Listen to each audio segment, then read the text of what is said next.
You've probably asked yourself, why can't I fall asleep even though I'm tired?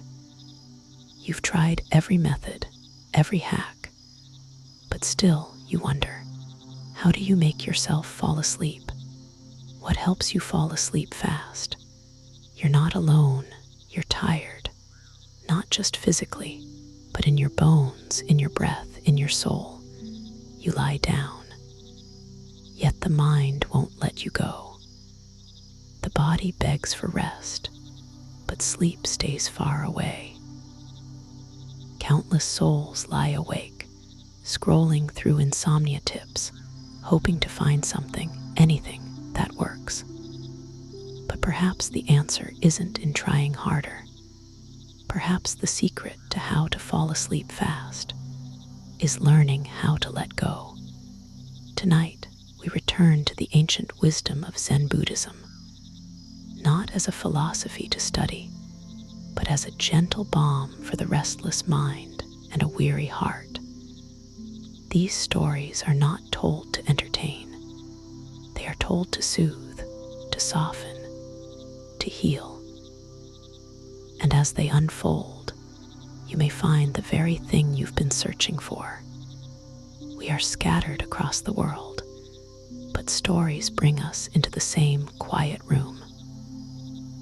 At any point during this journey, if a story stirs something quietly within you, you can share it in the comments. You don't need to say much. Sometimes, just a single word or a shared breath of memory is enough. You never know who might feel seen because of it. This is the spirit of Zen Buddhism healing, our sanctuary. A place where Zen meets healing, where Buddhism becomes breath, and where you are always welcome just as you are. So, close your eyes, let the world drift, and allow the ancient teachings to carry you into the quiet, where rest comes not from force, but from release. So now, let us begin the journey. A journey not of miles, but of quiet returns. Each story a lantern, each teaching a breath. We begin with the weight you've carried far too long. The weight you carry, sleepless under emotional exhaustion. Close your eyes and allow the world to fade. There is nothing else you need to be doing right now. Nowhere else you need to be. You have arrived here in this moment, seeking rest, seeking release, and that is enough. Simply arriving is the first and most important step. Let's begin by acknowledging the weight. You feel it, don't you? It's not a physical weight you can measure on a scale, but it presses down on you all the same. It settles in your shoulders, a dull and constant ache. It tightens in your chest, a quiet panic that makes each breath feel shallow, incomplete. It lives behind your eyes, a pressure that even closing them cannot fully relieve. This is the weight of emotional burnout, the heavy cloak of exhaustion you've been wearing for days, for weeks, perhaps for months. It is the accumulated cost of holding on too tightly, of caring too much, of trying too hard in a world that never seems to stop demanding more. You lie in bed at night, and the darkness is not a comfort. It is not a soft blanket, but an empty stage where your thoughts perform their frantic, repeating drama. The body craves sleep, a deep and restorative slumber, but the mind refuses to be still. It races, replaying conversations, dissecting failures, rehearsing anxieties for a future that has not yet arrived. You might wonder, how do you make yourself fall asleep when your own mind has become a loud, unwelcoming place? This sleeplessness is not a failure of your body. It is a message from your soul. It is a profound and desperate call for inner truth. Your sleeplessness is a form of communication. It is your deepest self, the part of you that knows what you truly need, telling you that the way you have been living, the burdens you have been carrying, are no longer sustainable. Emotional fatigue is stored in the body, becoming a physical reality. The tightness in your jaw, the knots in your back, the flutter in your stomach, these are not random aches and pains. They are the physical manifestations of unexpressed feelings, of unresolved conflicts, of a spirit that is running on empty. And so, the first step on this journey toward deep sleep and inner peace is not to fight the sleeplessness. It is not to wrestle with your thoughts or curse the anxiety that keeps you awake. The first step, the one we are taking together right now, is acknowledgement. Let's acknowledge the weight without judgment, without resistance. Simply feel its presence. Let's name it emotional exhaustion, burnout, the quiet suffering that comes from being strong for too long. In this moment, you don't need to fix it. You don't need to solve it. You only need to be with it to allow its reality. Breathe into it. Imagine your breath, this gentle, life-giving tide, flowing into the parts of your body where the weight has settled. Breathe into your shoulders, and with the out-breath, imagine just a little of that tension dissolving. Breathe into your chest, and with the out-breath, create just a little more space for your heart. Breathe into the space behind your eyes, and with the out-breath, allow the frantic energy to soften just for a moment. Rest begins with this acknowledgement. It is a sacred pause, a moment of profound self-compassion. You are telling yourself, I see you. I see how tired you are. I see the weight you carry. And everything is okay. It is okay to be this tired. It is okay to feel this overwhelmed. You are not alone in this feeling. Countless souls lie awake at this very hour, wrestling with the same invisible burdens. This shared human experience connects us, even in the solitude of our own rooms. This is a central truth in Buddhist psychology. Our suffering, when we truly look at it, is not so unique. It is part of the fabric of being human. And just as the suffering is shared, so is the path to healing from within. Let this be the beginning of that path for you.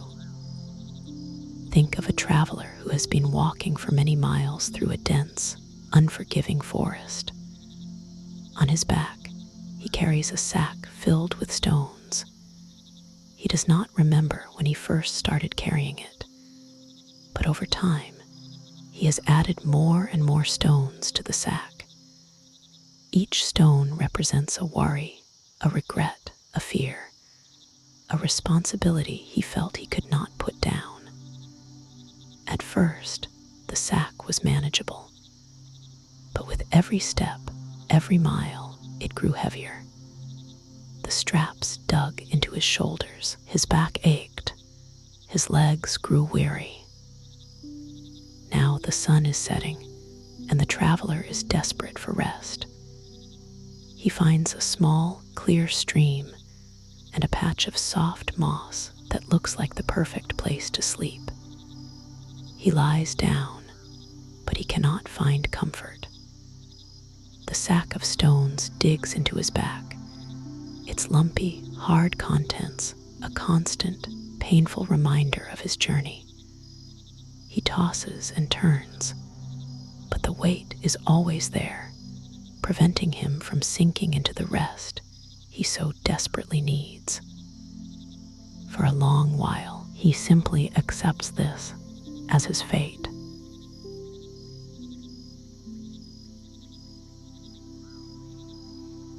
This is the invitation for you tonight. The problems before you can rest. The soft moss. You only need to grant yourself permission to set the sack down, fall asleep stanly, just for tonight. Peaceful principles of this first enters part of our journey, our state of simple, but deep, profound. First, stored in the body. Your physical restlessness is a direct expression of your inner turmoil. To heal the mind, we must first soothe the body.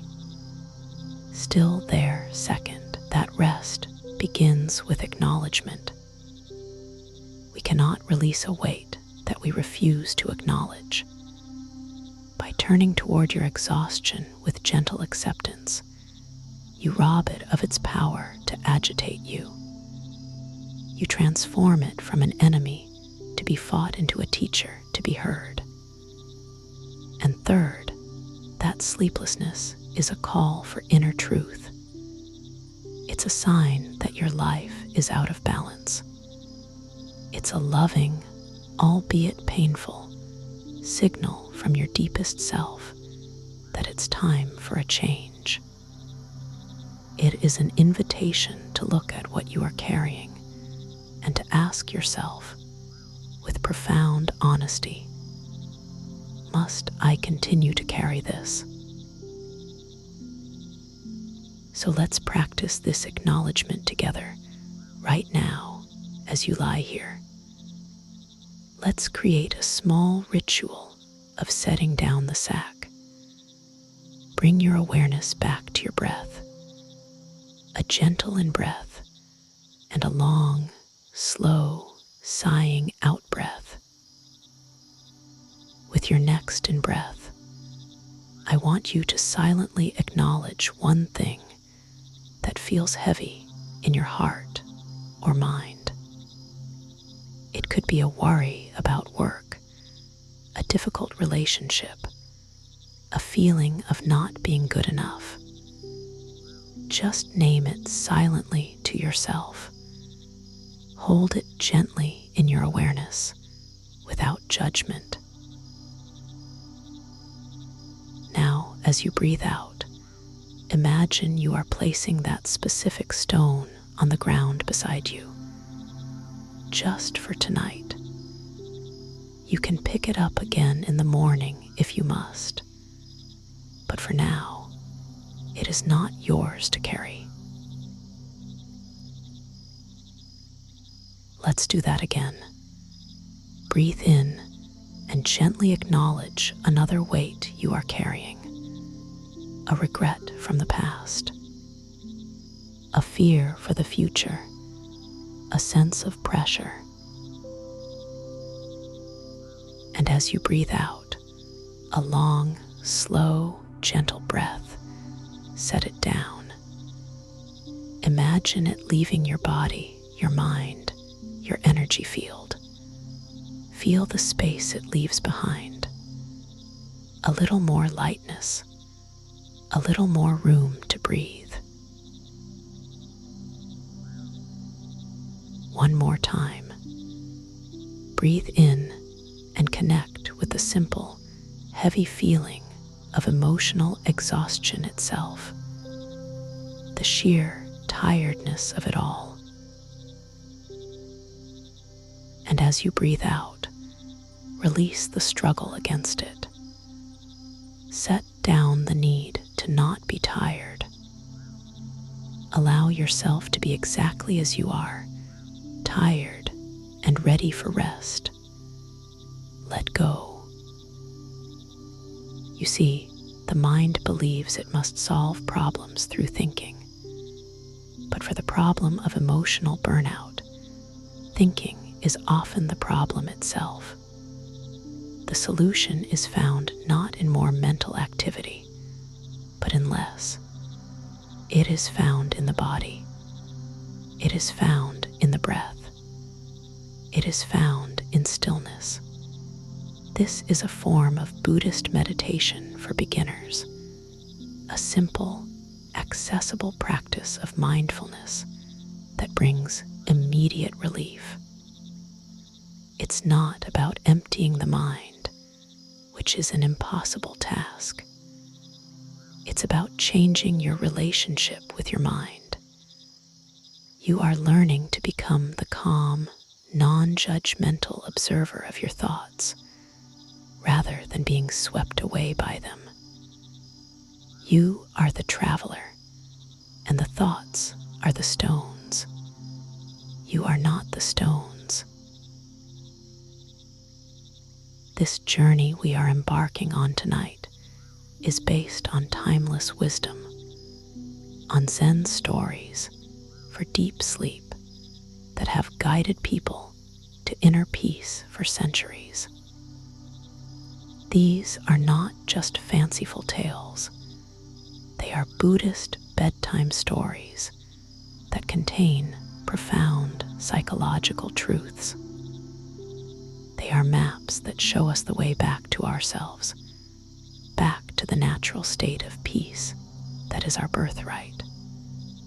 The goal is not just to fall asleep fast, but to cultivate a state of mental relaxation and emotional release that makes deep, restful sleep the natural conclusion to your day. This is an act of emotional healing. It's a way of tending to the wounds you cannot see. The first wound is the one that comes from believing you have to carry everything alone and all at once. Tonight, you learn that you don't. You learn that rest is a choice, a powerful, healing, sacred choice. So feel the support of the surface beneath you, the bed, the mattress, the earth below it. Allow it to hold you completely. You do not need to hold yourself up anymore. Let go of the tension in your legs, your hips, your belly. Let go of the grip in your hands. Unclench your jaw. Soften the muscles around your eyes.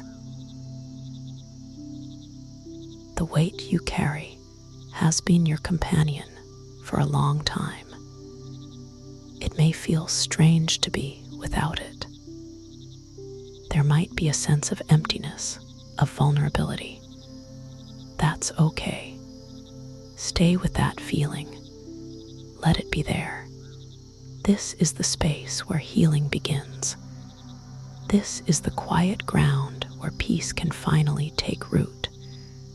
There is nothing to fix, nothing to chase. There is only this moment, this breath, this feeling of release. The world slows down for you now. You have acknowledged the weight. You have honored the message of your exhaustion. And you have made the conscious choice to set down your burdens just for tonight. This is the first gate, and you have already walked through it. Let the silence that follows these words be a healing balm.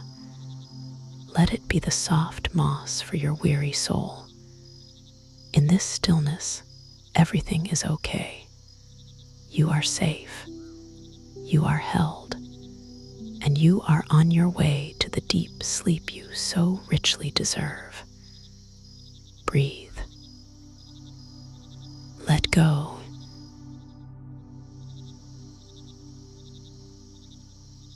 As the story settles, your breath slows, and from the weight you've seen, a quiet light begins to flicker. It doesn't shout, it simply waits for you in the fog. The lantern in the fog, awakening to soothing awareness. From restless nights, where the weight of the world pressed down upon you, we now move into the first flicker of awareness. Imagine the fog, a thick, gray, disorienting mist that has rolled in and enveloped everything. This fog is the state of emotional burnout. It's the confusion, the numbness, the feeling of being disconnected from yourself and the world. When you are in the fog, you can't see the path ahead. You can't even see your own feet clearly. Every direction looks the same. The mind, caught in this fog, does one of two things.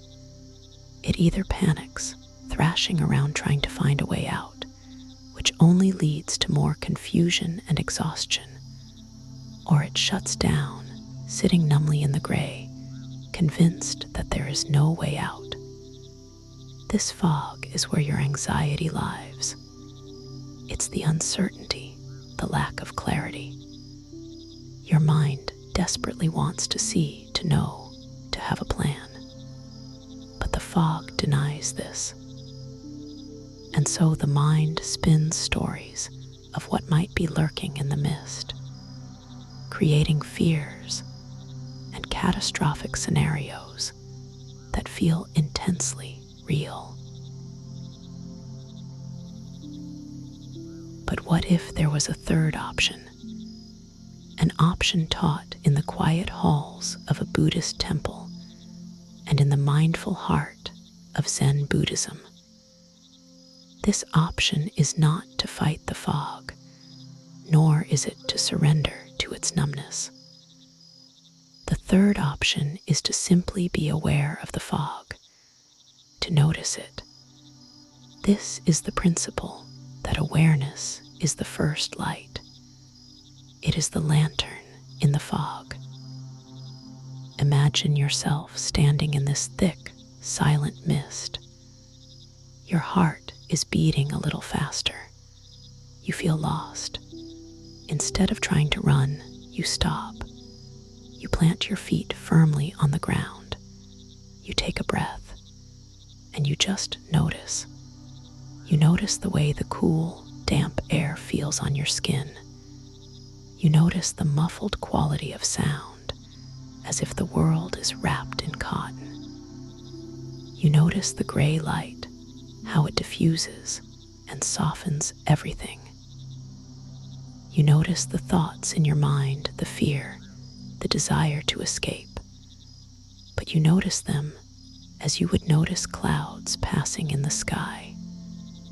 They are there, but they are not you. You are the sky watching the clouds. This is the practice of Buddhist mindfulness. It is a gentle, loving attention. It is not a harsh spotlight trying to burn away the fog, but a soft, warm lantern. A lantern does not eliminate the fog.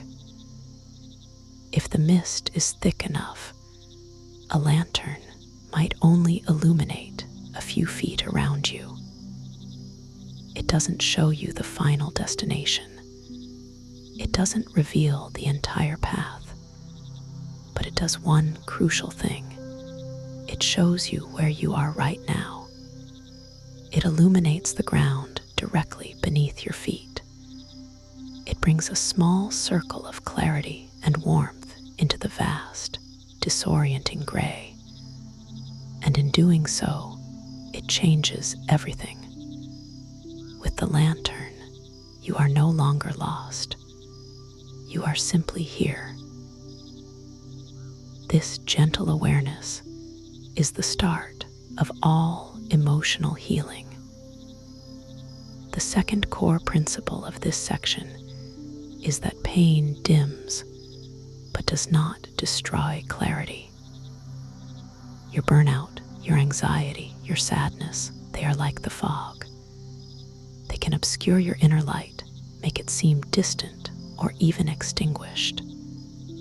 But your core awareness, your true self, is always there like a lantern waiting to be lit. It cannot be destroyed by the weather of your emotions.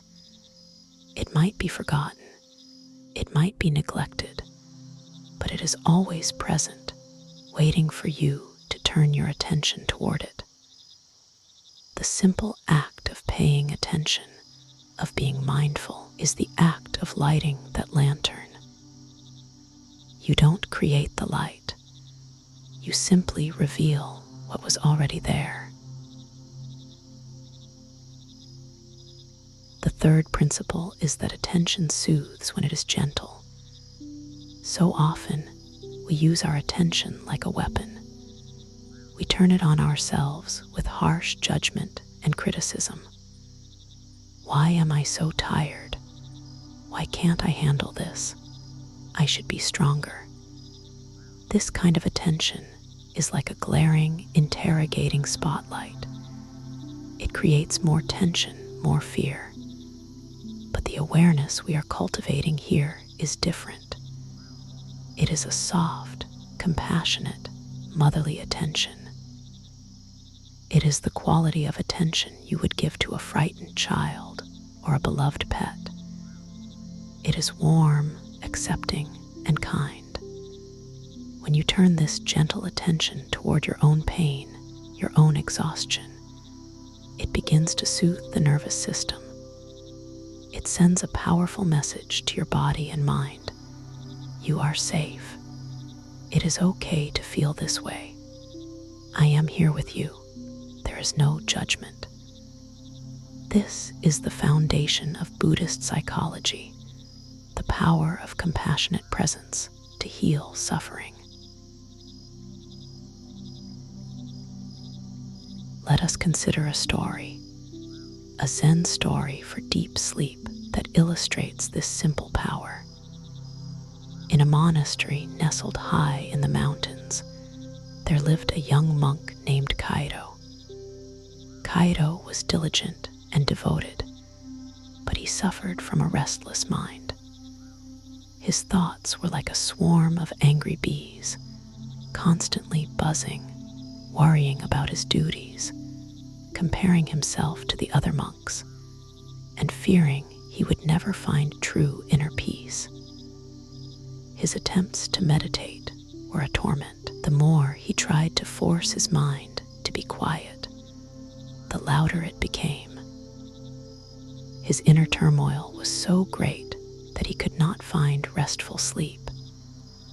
He would lie on his mat at night, exhausted from his daily chores, but his mind would buzz and sting, keeping him in a state of agitated wakefulness. One evening, the old Zen master, Kenji, saw the deep exhaustion in Kaido's eyes. He beckoned the young monk to follow him. They walked in silence to a small pond at the edge of the monastery grounds. The surface of the pond was murky and disturbed. The wind was blowing, creating ripples, and recent rains had stirred up the mud from the bottom. "Tell me, Kaido," the master said, his voice as calm as the ancient stones around them. "Can you see the reflection of the moon in this water?" Kaido peered into the pond. He could see nothing but cloudy, turbulent water. "No, master," he replied, frustrated. "The water is too agitated. The mud is all stirred up. There is no reflection." The master nodded. "Your mind is like this pond," he said softly. "You are trying to see the moon of peace, but you are constantly stirring the water with your efforts. You try to force the mud to settle. You try to command the wind to stop blowing. You are fighting with the water, and this struggle is what makes it so murky. Kaido felt a sting of despair. So what must I do, Master? How can I stop the wind and make the mud settle? The Master smiled gently. You do not have to do anything to the water.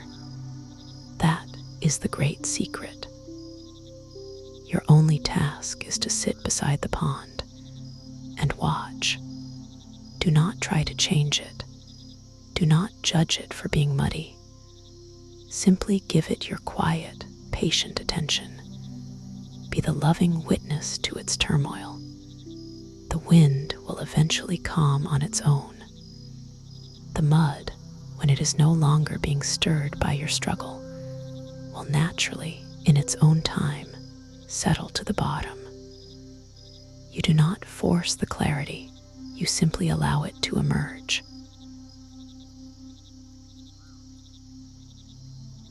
So Kaido sat by the pond. He let go of his desire to fix it. He stopped seeing the murky water as a problem. He just sat and watched. He watched the ripples. He watched the shifting patterns of the cloudy water.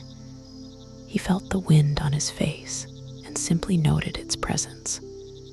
He noticed his own impatience, his own frustration, and he let those feelings be there too, without fighting them. He sat for a long time.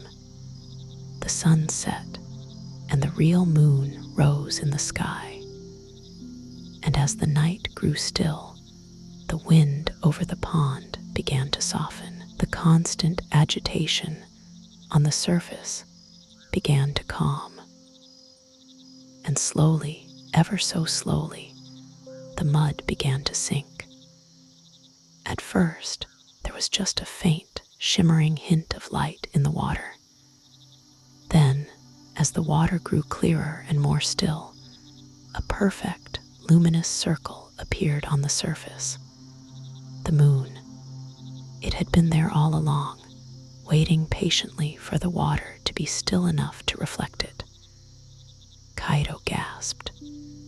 It was the most beautiful thing he had ever seen.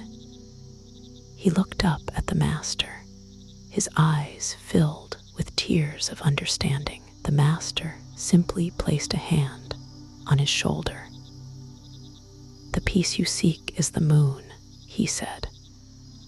Your mind is the water, and your awareness, your gentle, patient, non-judgmental awareness, is the stillness that allows the moon to be seen. That night, Kaido returned to his mat. When his anxious thoughts began to buzz, he did not fight them. He did not curse them. He remembered the pond. He imagined himself sitting quietly on the bank of his own mind, watching the thoughts and feelings as if they were ripples and mud. He gave them his gentle, patient attention. He did not engage with them, did not follow their stories. He just watched.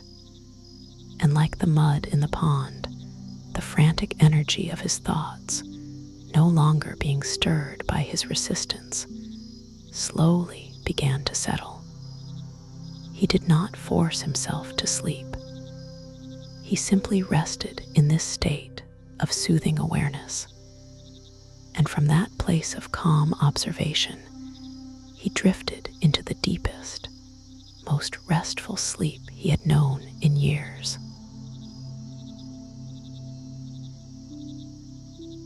You right now are Kaido. Your mind is the pond. The exhaustion, the anxiety, the endless stream of thoughts, this is the stirred up mud and the wind-blown ripples. Your desire for sleep, for peace, is the desire to see the moon. For so long, you have been fighting the water, You have been trying to force the mud of your thoughts to settle, and this struggle has been the very thing keeping your mind in a state of turmoil. So tonight, let's try the Master's way. Let's practice this calm anxiety at night technique. The invitation is to become the gentle, loving witness to your own mind. You don't need to stop your thoughts. You don't need to solve your problems. You simply need to light the lantern of your awareness and hold it with kindness. Let's try it now. Bring your attention, that soft, gentle lantern light, to your own breathing. Don't change it. Don't force it to be deep or slow. Just notice it. Feel the sensation of the air entering your nostrils. Feel the gentle rise of your chest or belly. And feel the gentle fall on the out-breath. Just this.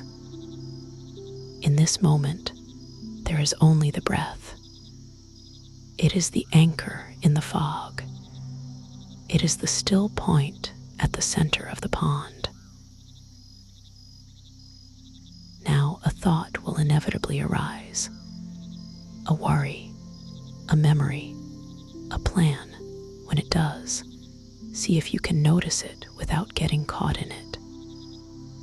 Imagine the thought is a single cloud drifting through the vast, open sky of your awareness. You can name it gently, thinking, or worrying. And then, with great kindness, guide your attention back to the physical sensation of your breath, back to your anchor. This is a practice of letting go over and over again. Letting go of the story, letting go of the struggle, returning to the present moment as it is, returning to the breath. Each time you guide your attention back, you are strengthening your muscle of mindfulness. You are tending to your inner lantern. You are allowing the mud to settle. This is a powerful form of deep sleep meditation, rooted in the timeless wisdom of Buddhist teachings. It is not about achieving a blank mind, but about cultivating a peaceful mind, a mind that can be at ease even amidst the chaos of thoughts and feelings. You are learning that your peace does not depend on the absence of problems, but on your ability to be present with them in a new way. There is no judgment here. If you find your mind has wandered for minutes, that's okay. The moment you realize it has wandered is a moment of perfect awareness. In that moment, you are awake, and you can gently, without scolding yourself, return. Return to the breath. Return to the lantern light. Feel the soothing quality of this gentle attention. It is a balm for a tired nervous system. It is a message of profound safety. Nothing to fix, nothing to chase. Just this moment, this breath, this stillness. You are allowing vulnerability, the vulnerability of not knowing, of not being in control. And in that allowance, you find a deeper strength. Let this story, this guidance, become your dream. Let the image of the still pond reflecting the moon be a symbol for you. Your inner peace, your true nature, is always there, perfect and luminous. It is just waiting for the waters of your mind to become still. And that stillness is not forced, it is allowed. It arises from your gentle, loving, soothing awareness. Breathe. fog part just enough to see the light of your own presence.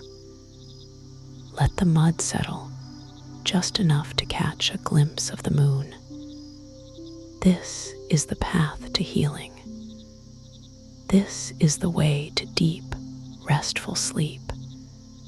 Everything is okay.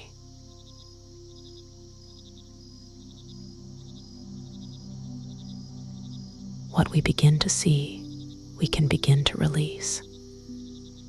As the light clears, we come face to face with what we've been gripping for too long. The weight we carry is often the weight we choose. And so we ask, what if you simply let go? Let go or be dragged, releasing the need to hold on. As the light of your awareness grows clearer, even if just for a moment, we begin to see what we are holding onto. The lantern, held steady in the fog, illuminates not just the ground beneath our feet, but also the heavy chains we are clutching in our hands. And now we confront what we must release in order to heal.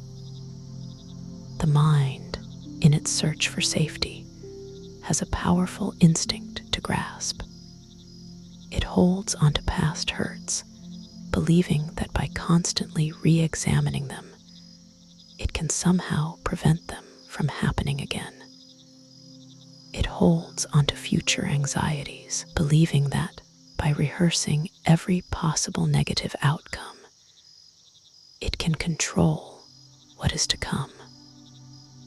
It holds onto identities, beliefs, and expectations, mistaking them for the solid ground of who we are. The central teaching of Buddhism, in its simplest form, is that this very act of grasping, of clinging, of attachment, is the root cause of our suffering. The Buddha did not say that life is without pain. Pain is inevitable. There will be loss, sickness, and disappointment. But suffering, the extra layer of mental and emotional anguish we add on top of pain, is optional, and it comes directly from our refusal to let go.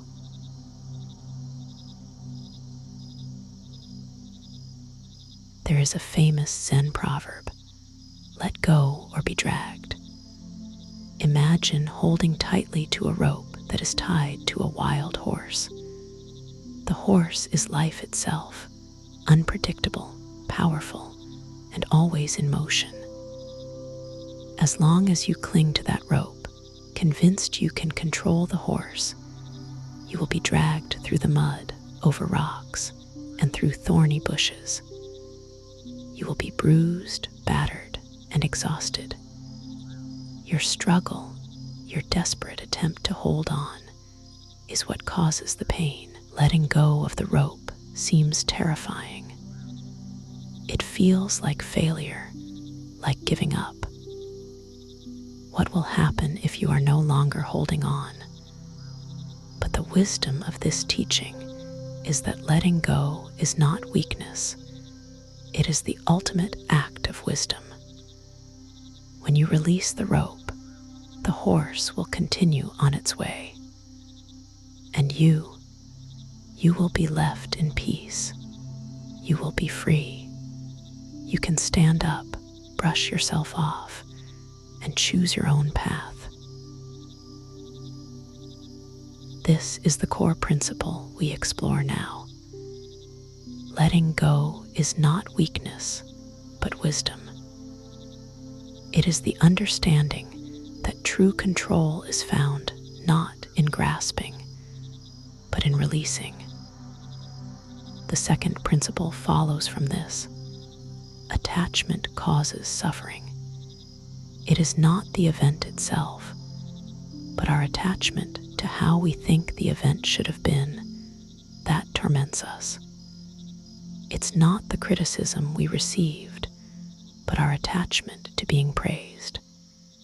It's not the loss we experienced, but our attachment to things remaining the same forever. And the final, most hopeful principle is this: release creates space for healing.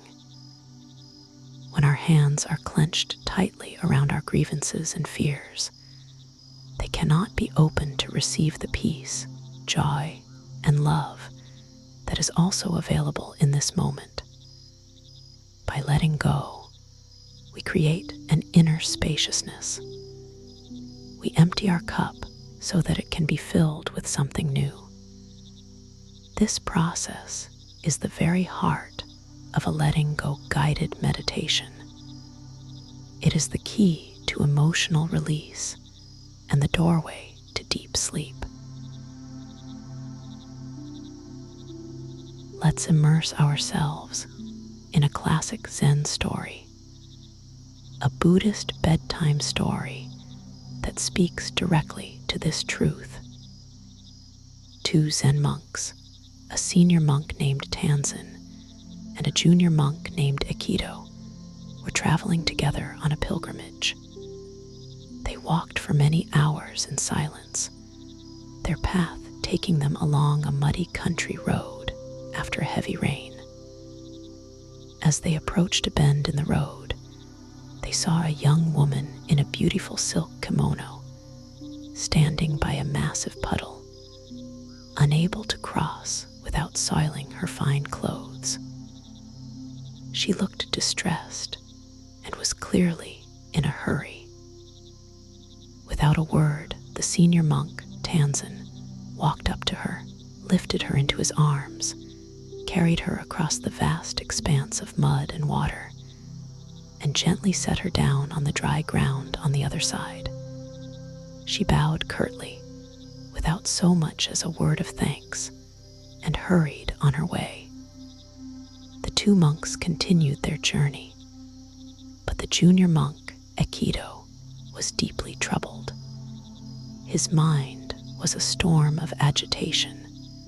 He was fuming. Monks were not supposed to touch women. It was against the rules. They were supposed to be detached from the world of desire and physical contact. And this woman, she was not even grateful. She didn't say thank you. For hours, Aikido walked in simmering silence, replaying the scene over and over in his mind. He composed speeches he should have given Tanzen. He imagined confronting him, admonishing him for his breach of conduct. The inner conflict grew and grew, becoming a heavy weight, far heavier than the woman in Tanzen's arms. Finally, as they approached the temple where they were to spend the night, Aikido could bear it no longer. He burst out, "Master Tanzen, we monks are not to go near females, especially not young and lovely ones. It is dangerous. Why did you do that?" Tanzen looked at Aikido, his face calm and serene. He smiled faintly. "Oh, the woman by the river," he asked. "I left her back there by the puddle hours ago. Are you still carrying her?"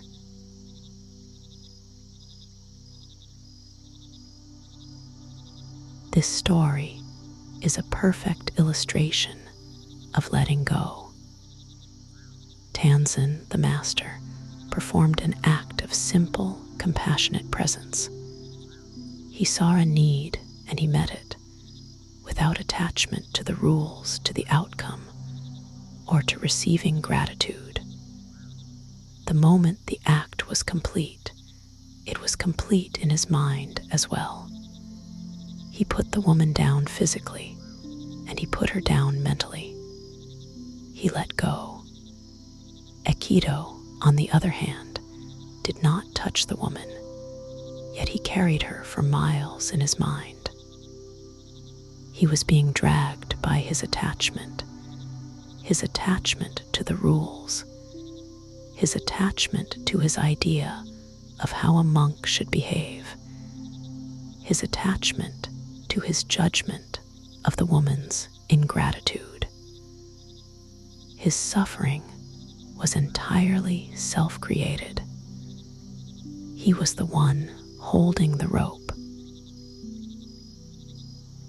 And you, as you lie here tonight, unable to find peace, unable to fall asleep, what are you still carrying? Who is the woman by the river for you? Is it an argument you had with a loved one earlier today? Are you still carrying the harsh words, the injustice of it all? I left that argument back there hours ago. Are you still carrying it? Is it a mistake you made at work last week? A moment of failure or embarrassment? Are you still carrying the shame, the regret, the fear of judgment? I left that mistake in the past. It is over. Are you still carrying it? Is it a worry about tomorrow? A presentation, a difficult conversation, a financial concern? Are you still carrying the anxiety, playing out all the worst-case scenarios? That tomorrow has not yet arrived. It exists only in your mind. Are you choosing to carry it into your bed tonight? This is not to diminish the reality of your challenges. The challenges are real. The puddle was real. But our mental and emotional entanglement with them, long after the moment has passed, or before it has even begun, is the source of our sleeplessness and our pain. This is the essence of emotional healing, learning to distinguish between the event and our story about the event. The practice of letting go is the practice of putting down the story. So how do we do this? How do we actually put the woman down?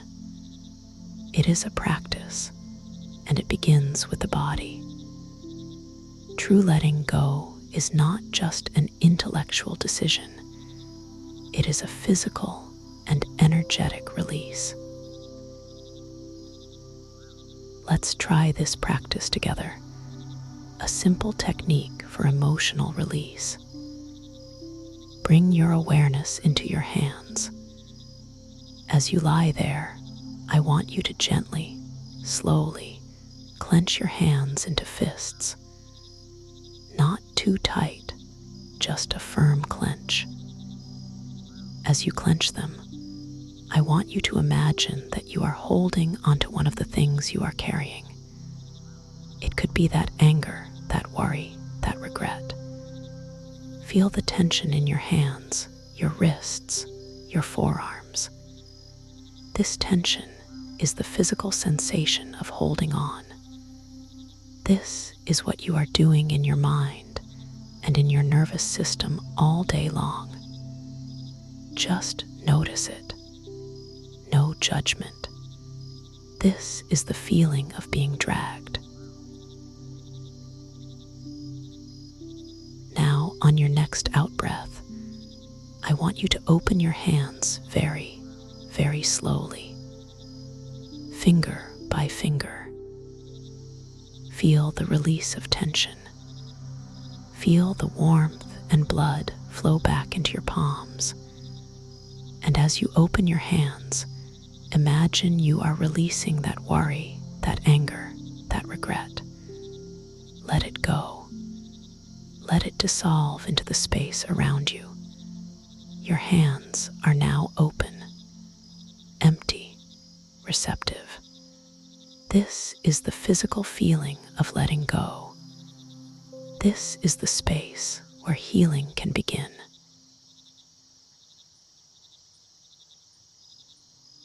Let's do it again. Breathe in and gently clench your fists. Gather into them the feeling of being overwhelmed, the feeling of emotional burnout, the heavy weight of it all. Hold it. Acknowledge it. This is what I've been carrying. And now, a long, slow out-breath. As you exhale, slowly unclench your fingers. Let the tension melt away. Let the feeling of being overwhelmed drain out of your hands, down your arms, and out of your body. Let it go. Your hands are open. Your mind is becoming more peaceful. You are no longer being dragged. You are choosing peace. This simple physical act is a powerful form of sleep hypnosis with Zen parables, connecting a story's wisdom to a tangible bodily experience. It teaches your nervous system on a preverbal level how to release. This is a core part of Zen Buddhism and Buddhist teachings in general. The body and mind are not separate.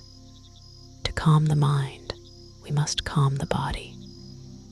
To release a mental burden, we can begin by practicing physical release. Over and over tonight, if you find your mind clinging to a thought, you can practice this simple clench and release. It is a way of training yourself in the art of letting go. It is how to fall asleep fast, not by forcing it, but by creating the conditions for sleep to arise naturally. The condition is a released mind and a relaxed body. Remember the principles. Attachment causes suffering. Aikido suffered not because of what Tanzen did, but because of his own attachment to his ideas. Letting go is wisdom. Tanzen was wise not because he was strong enough to carry the woman, but because he was wise enough to put her down. And release creates space for healing. When you unclench your hands and your mind, you are creating the quiet, empty space where stillness can enter, where peace can land, where sleep can find you. Imagine that space now, an inner spaciousness, a quiet field within you that was once cluttered with the debris of what you were carrying. Now it is clear. The air is fresh. The ground is soft. This is the landscape of inner peace. There is nothing you need to hold onto right now. No problem you need to solve. No one you need to be. In this moment, in this stillness, you are free. You have let go of the rope. The horse is gone, and you are here, safe, calm, and ready to rest. Breathe into this newfound space. Let it expand with every breath. This is your sanctuary. This is your true home. Let go. Breathe. Everything is okay.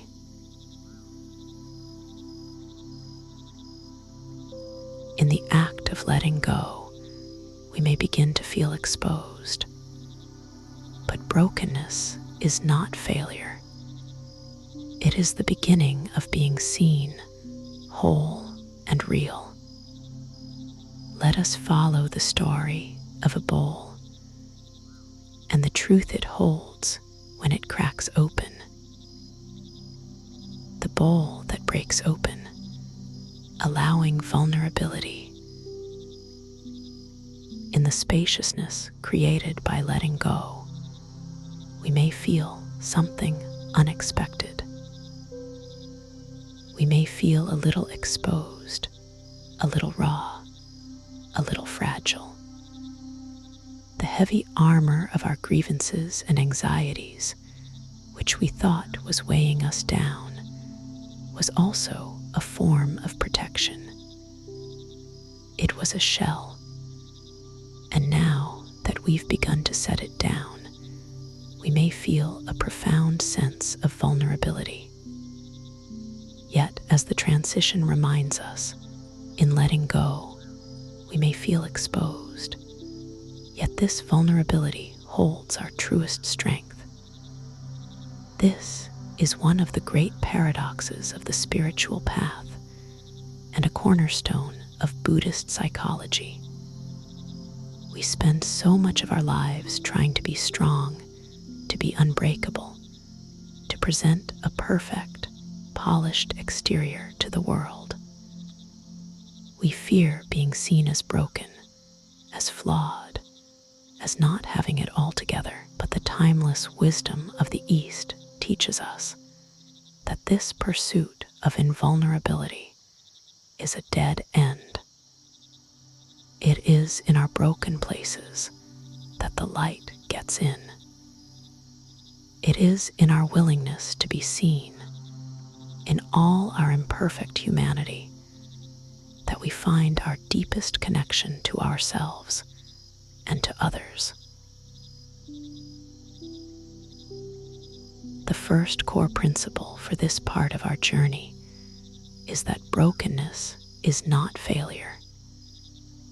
In our culture, something that is broken is often seen as useless and is discarded. But in the landscape of the soul, brokenness is an opening. It is a sign that a rigid, outdated structure has given way, making room for something new and more authentic to emerge. Emotional burnout is a form of breaking. The self you thought you were, the one who could handle everything, has cracked under the pressure. This is not a catastrophe. It is an opportunity. The second principle is that true strength lies in openness. The mighty oak tree that refuses to bend in the storm is the one that snaps in half. Strength we are cultivating here is not the strength of rigidity, but the strength of yielding, of being soft, of being open. It is the courage to feel what you feel, to be who you are, without a mask. And the third, most liberating principle is that we are most whole when we are most real. Wholeness does not mean perfection. It means integrating all parts of yourself, the light and the shadow, the strong and the vulnerable, the joyful and the sad. To be whole is to be authentic. Let this understanding deepen with another story, a soothing spiritual story that embodies this principle of beautiful imperfection. In a small village in Japan, there lived an old potter who was renowned for his exquisite teacups. Collectors and tea masters from all over the country sought his work. One day, a young seeker who was struggling with his own feelings of inadequacy and failure came to the potter's workshop. He watched as the old man sat at his wheel, his hands covered in clay, moving with a grace and certainty that was mesmerizing. The seeker saw shelves lined with seemingly perfect cups, each one a testament to the potter's skill. "Master," the seeker said, "I have come to learn your secret. How do you create such perfection? I try so hard in my own life, but everything I do seems to fall short. I feel cracked, flawed, broken. stopped his wheel and looked at the young man with kind eyes. He said nothing, but gestured for the seeker to follow him to a special room at the back of his workshop. The room was dimly lit, and in the center, on a pedestal of dark wood, sat a single teacup. But it was unlike the others. The cup was covered in a network of fine cracks, and instead of being hidden, the cracks were filled with veins of gleaming gold. The golden lines traced the history of the bowl's breaking, turning its scars into a beautiful, intricate map. The light caught the gold, and the bowl seemed to glow from within. It was more beautiful, more compelling, more alive than any of the perfect cups in the other room. The seeker stared at it, speechless. "This," the potter said softly, "is my most valuable piece." He explained that this bowl had been one of his favorites, but one day it was accidentally dropped and shattered into several pieces. His apprentice was heartbroken, ready to sweep the pieces into the dustbin. But the potter stopped him. He carefully collected every piece. Then, over many days, he painstakingly put the bowl back together using a special lacquer mixed with pure gold powder. The art is called kintsugi, which means to join with gold. See, the potter continued, you believe that perfection is the goal. You think a thing is most valuable when it has no flaws. But the opposite is true. This bowl is more beautiful not in spite of being broken, but because it was broken. The breaking was not its end. It was the beginning of a new, more profound beauty. The scars are not something to be ashamed of. They are the proof of its history, its resilience, its journey. It does not hide its wounds, it illuminates them. The old man then looked directly at the seeker. You say you feel cracked and flawed. Do not despair. Do not try to hide your cracks. That is where your light can enter. That is where the gold can be laid. Your brokenness is not failure. It is an invitation to become more real, more compassionate, more beautiful than you ever could have been if you had remained perfect and unbroken.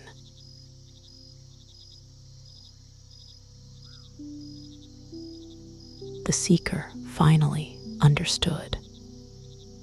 His own journey of emotional burnout, his own feelings of being broken, were not a sign of his worthlessness, but an opening for his own kintsugi.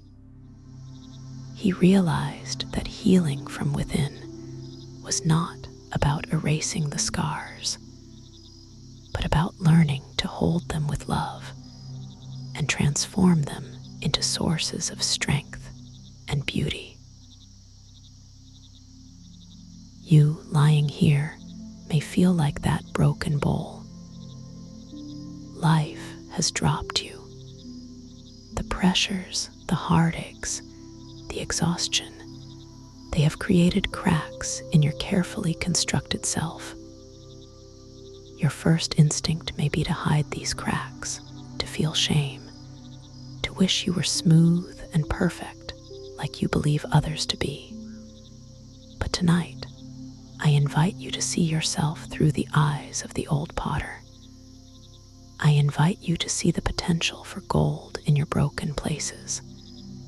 This is a profound shift in perspective, a core teaching of Zen Buddhism, and a powerful tool for emotional healing.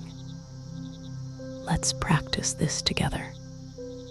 Bring your awareness into your body. Find a place within you that feels tender or tired or sad. a place that feels cracked.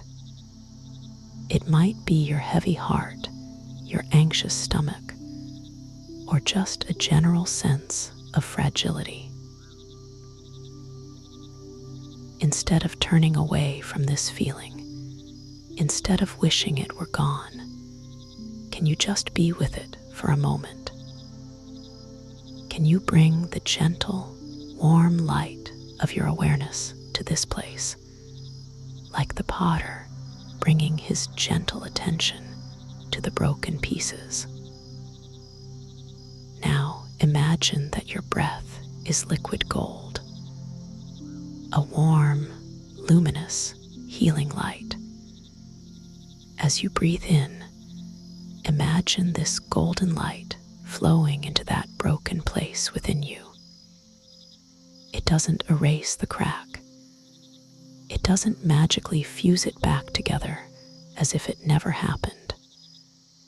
Instead, it gently, lovingly fills the crack. It traces the lines of your hurt, of your exhaustion, with pure, shining gold. Breathe out and feel that golden light solidifying, becoming a part of you, a part of your history, a part of your beauty. Breathe in again and draw more of that warm, golden light of self-compassion into all the tender places. See your own inner landscape being illuminated by these beautiful golden seams. Your supposed flaws are becoming your greatest features. Your history of pain is being transformed into a testament of your resilience. This is not just a mental exercise. This is a way of repatterning your nervous system. You are teaching yourself that vulnerability is not dangerous. You are teaching yourself that it is safe to be soft, to be open, to be exactly as you are. In this state of acceptance, the body can finally relax. The fight is over. There is no need to maintain the exhausting facade of being unbreakable. You can let your shoulders soften. You can let your belly be soft. You can allow the truth of your tiredness, your fragility, to be present. And in that allowance, you discover a strength you never knew you had, the quiet, resilient strength of the golden-seamed bowl. This is a form of deep sleep meditation that works on the level of the heart. It calms anxiety at night by addressing the root fear of not being good enough. It reassures the deepest part of you that you are whole, not when you are perfect, but when you are real. We are all broken bowls. We all have our cracks. The people you admire for their strength have them too. The difference is that some have learned to see the beauty in their own mending. They have learned to wear their golden seams with a quiet dignity. This is the inner peace that comes from radical self-acceptance. There is no judgment here, just the quiet, sacred work of kintsugi, of the soul. Let the story of the potter and the bowl be a healing balm for you tonight. Let it seep into your consciousness as you drift deeper and deeper into a state of rest. You are not a failure for feeling burnt out. You are not weak for feeling vulnerable. You are a precious vessel with a unique and beautiful history. And tonight, you are learning to fill your own cracks with gold.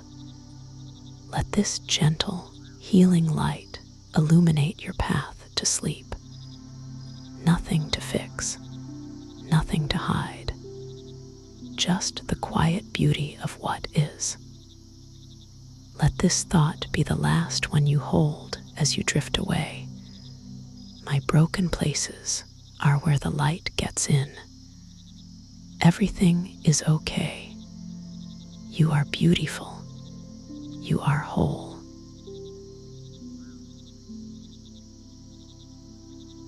The world softens when we no longer resist, and in the stillness, a single leaf falls. A lesson carried in silence about now, this moment, and nothing more. Let us return to now. A single leaf falls, returning to the present moment. Through the honest beauty of our own brokenness, we begin to see the world with new eyes. We start to notice the transient, fleeting nature of all things. The falling leaf teaches us presence. Having accepted our own imperfections, we are less inclined to demand permanence and perfection from the world around us. This is a profound relief. The constant struggle to hold on to things, to keep them from changing, is one of the deepest sources of human anxiety. But what if, instead of fighting this universal law, we were to align ourselves with it? This is the path of returning to the present moment, the only place where true peace can ever be found. The first core principle here is that everything passes. This is the Buddhist teaching of anicca, or impermanence. Joy passes, sadness passes, the storm passes, the sunshine passes. This thought, which can sometimes seem scary, is actually a source of immense comfort. If you are in pain, know this, it will pass. If you are feeling anxious, know this, it too will pass. Nothing is permanent. And because of this, every moment is precious. This leads to the second principle. The present moment is the only refuge. The past is a collection of memories, ghosts. The future is a projection, a dream. Neither is real in the way that this present moment is real. When our minds are lost in regret about the past or worry about the future, we are living in a phantom world, and we suffer. The only place we can find solid ground, the only place we can find peace, is right here, right now. All the practices of mindfulness, of Buddhist meditation, are designed to do one thing: to bring us home to the present moment. And the third principle, which flowers from the first two, is that gratitude roots us in now. When we are truly present, we begin to notice the small miracles we usually overlook. The feeling of the blanket against our skin, the gentle sound of our own breathing, the quietness of the room. Gratitude is the natural response of a heart that is paying attention. It shifts our focus from what is wrong or what is missing to what is present and what is good right now. This shift is a powerful antidote to the anxieties that cause insomnia. Let us settle into a story that captures the simple, profound power of this teaching. In a windswept monastery garden, a young novice named Ren was raking leaves. It was late autumn, and the great maple tree in the center of the garden was shedding its fiery leaves in waves. Ren worked tirelessly, but as soon as he cleared a patch of ground, more leaves would flutter down, undoing his work. He grew increasingly frustrated. He was trying to create order, to make the garden clean and tidy, but nature seemed to be mocking him. His mind was filled with agitated thoughts. This is pointless. It will never be done. I am failing at this simple task. He looked at the tree, which was still covered in thousands of leaves, and a wave of despair washed over him. He saw the task as an insurmountable mountain of future work. He was not in the present moment of raking. He was in the anxious future of an endless task. The abbot of the monastery, an old master named Suki, walked slowly into the garden. He observed the young monk's tight jaw, his tense shoulders, and the frantic, angry way he was wielding the rake. Master Suki stood silently beside Ren for a long time, simply watching. Finally, he spoke, his voice quiet and calm. "Ren," he said, "you are trying to rake the entire forest. You are fighting the wind and cursing the tree. Stop for a moment." Ren stopped, his chest heaving with frustration. He was about to make an excuse, to complain about the impossible task. But the master held up a hand. "Put down the rake," he said gently. Ren did so. "Now," said the master, "I want you to do only one thing. Do not think about all the leaves on the ground. Do not think about all the leaves still on the tree. Forget about the rake. Just pick one leaf, the most beautiful one you can see." Ren, confused, scanned the ground. He saw a single maple leaf, a perfect star of crimson and gold, resting on a patch of green moss. He knelt down and picked it up. "Now," said the master, "just look at it. Look at it as if you have never seen a leaf before." Ren held the leaf in his palm. He noticed the delicate network of veins, like a river system. He noticed the subtle shifts in color, from deep red at the edges to a sunlit gold at the center. He noticed its crisp, dry texture. He noticed the way the faint autumn light shone through it. For a full minute, his entire world, his entire consciousness, was filled with this single leaf. The frustration, the anxiety, the feeling of being overwhelmed, it all vanished. There was only the leaf.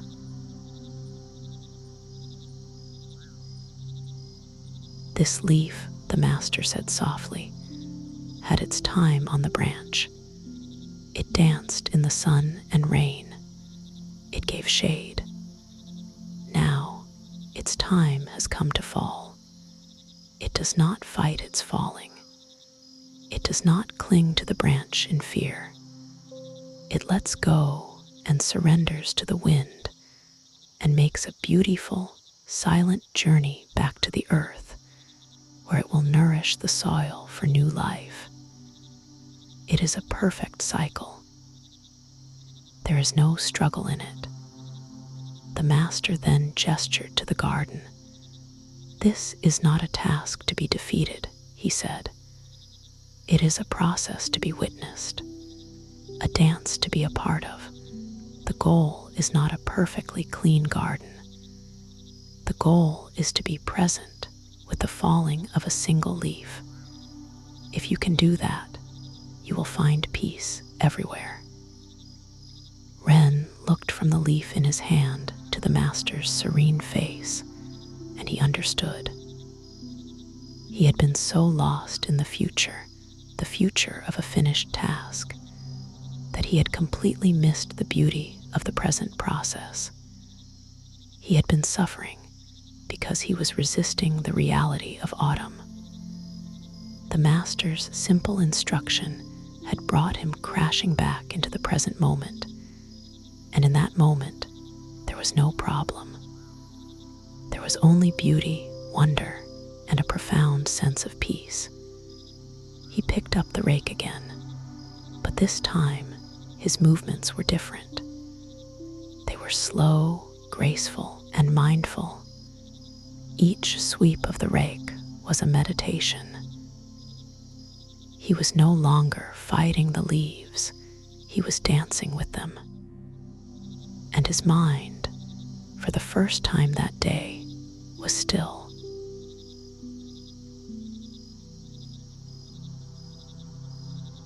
This is the invitation for you tonight. Your mind is like Ren. It is trying to rake the entire forest of your life. It is gathering up all the leaves of past regrets and all the leaves of future worries, trying to put them in order, trying to clean it all up before it can rest. And it is an impossible, exhausting task. It is the source of your insomnia. You are trying to solve everything right now in your head. But the master's wisdom is for you. Put down the rake. Stop trying to clean up the whole forest. Just for now. The practice is to return to a single leaf, to return to one simple, present moment reality. For you, lying here in the dark, the single leaf is your breath. It is always here. It is always in the now. It is the most reliable anchor you have. Let's practice this Buddhist meditation for beginners together. Let go of the story of your day. Let go of the to-do list for tomorrow. Let go of the need to figure anything out, and simply bring your full, undivided attention to the sensation of one in-breath. Just one. Feel the air cool as it enters your nostrils. Feel your lungs gently expand. That's all. You were present for that. Now, let your attention rest on the sensation of one out-breath. Feel the release, the letting go. Feel the air slightly warmer as it leaves your body. In that moment, you are home. You are in the only place that is real. You are holding the single leaf. Of course, the mind will wander. It will try to pick up the rake again. It will start worrying about the other leaves. That is its nature. When this happens, do as the Master taught. With no judgment, with infinite gentleness, simply notice that you have started raking again, and then guide your attention back to the single leaf, back to this one breath, and then the next, and then the next. This is the practice of being in the present moment. It is the core of Buddhist mindfulness. It is a powerful technique to calm anxiety at night, because anxiety cannot survive in the pure light of the present moment. Anxiety is a creature of the future, of the what if. When you are fully focused on the what is, the feeling of your breath, the weight of your body, the silence in the room, anxiety starves. It has nothing to feed on. As you rest in this awareness, you can begin to practice gratitude. Gratitude for the simple fact that you are breathing without any effort. Gratitude for the bed that is supporting you. Gratitude for this moment of quiet, this opportunity to rest. Gratitude is the warmth that melts the frost of worry. It roots you firmly in the good soil of the now. Everything passes. The frustration Ren felt passed as soon as he became present. The anxiety you feel now is also a passing cloud. Do not cling to it. Do not fight it. Let it drift by. Stay with your breath. Stay with the single leaf. This is your refuge. This is your sanctuary. There is immense peace to be found in accepting the world as it is in this moment. The leaves will fall. The seasons will change. Your life will have its own seasons of joy and sorrow. You cannot control this, but you can choose in any given moment to stop raking the forest and instead to simply behold the beauty of a single falling leaf. Let this be your meditation as you drift towards sleep. With every breath, you are returning home. With every breath, you are letting go of the struggle. In this moment, right now, everything is okay. You are safe. You are at peace. Breathe and be here now.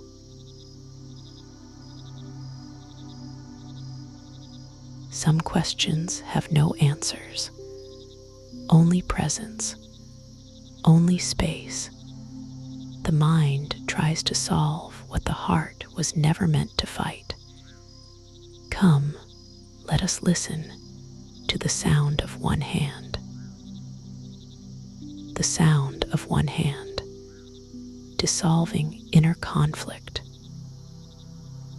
As our stillness deepens, a new kind of landscape emerges within us. We have acknowledged the weight, lit the lantern of awareness, practiced letting go, and found the beauty in our own brokenness. We have returned to the refuge of the present moment. Now, we may encounter the more subtle, more perplexing aspects of our own minds, the inner conflicts, the paradoxes that seem to have no logical solution. The transition says it perfectly. Stillness deepens. What once confused us now becomes the path. The paradox reveals clarity. This is the realm of the Zen koan, the paradoxical riddle that is not meant to be solved by the rational mind, but to be experienced, to be dissolved into. It is here that we learn to be comfortable with not knowing, and in that space of surrender, a deeper wisdom can arise. The most famous of these is the koan Hakuin Ekaku presented. Two hands clap, and there is a sound. What is the sound of one hand? The first principle we explore here is that healing requires stillness with paradox. Our Western minds are trained to solve problems, to find answers, to resolve A or B. But many of our deepest inner conflicts are not problems to be solved. They are paradoxes to be held. How can I love someone and be angry at them at the same time? How can I long for connection, but also crave solitude? How can I be both strong and vulnerable? The rational mind spins in circles trying to figure these out. The wisdom of Zen Buddhism suggests we stop trying to figure it out and instead create a still, spacious awareness can hold both sides of the paradox at once, without judgment. The second principle is that conflict dissolves in non-resistance. The inner conflict is like a tug of war. Two opposing parts of you are pulling on a rope. As long as they both pull, the tension is immense. The moment one side, or both, simply drops the rope, the conflict ceases. This is non-resistance. It's not about one side winning. It's about transcending the battle altogether. And the third principle is that insight arises in surrender. When the logical mind finally gives up, when it admits, I don't know, a different kind of intelligence can emerge. This is intuition, insight, the wisdom of the heart. It doesn't come from thinking harder. It comes from surrendering the need to think. It is the aha moment that arrives in the shower, on a walk, or in the quiet moments just before sleep, precisely because the analytical mind has been put to rest. Let us enter the world of this profound koan. Imagine a young, brilliant monk. He has studied all the sutras, mastered all the philosophical arguments. He comes to a Zen master, confident in his intellectual prowess. The master listens to him for a while and then says, Tell me, what is the sound of one hand? The young monk is thrilled. A riddle, a problem to solve. He goes away to meditate on it. A few days later, he returns. Master, I have the answer. It is the sound of the wind sighing through the pine trees. The master listens and says, No, that is a sound, but it is not the sound of one hand. Go back. The monk is crestfallen but determined. He meditates for another week. He returns. Master, I have it. It is the sound of a distant waterfall. No, says the master, shaking his head gently. That is the sound the ears hear. Go back. This goes on for months, even years. The monk brings the master all the beautiful, poetic, and clever sounds he can imagine. The sound of a single drop of water in a silent cave, the cry of a lone owl, the whisper of his own breath. Each time the master simply says, No, too much thinking, too much intellect, that is not it. The monk grows desperate. He has exhausted his intellect. He has exhausted his poetic imagination. He has exhausted his will. He is completely and utterly defeated. He has nothing left. He returns to the master one last time, not with an answer, but with a confession. He bows low and says, Master, I give up. I have tried everything. I cannot find the answer. I do not know. He sits in this state of profound surrender, of complete mental emptiness. There is no more striving, no more seeking, no more trying to solve. He is just there in the quiet, empty space of I don't know. He is no longer listening for a sound outside of himself. He is simply listening. And in that vast, profound, inner silence, he finally hears it, not with his ears, but with his whole being. He hears the soundless sound, the silence that is the source of all sounds. He looks up at the master, his eyes overflowing with tears of release and understanding. He says nothing. He just bows, and the master smiles and nods. Yes, now you have heard it.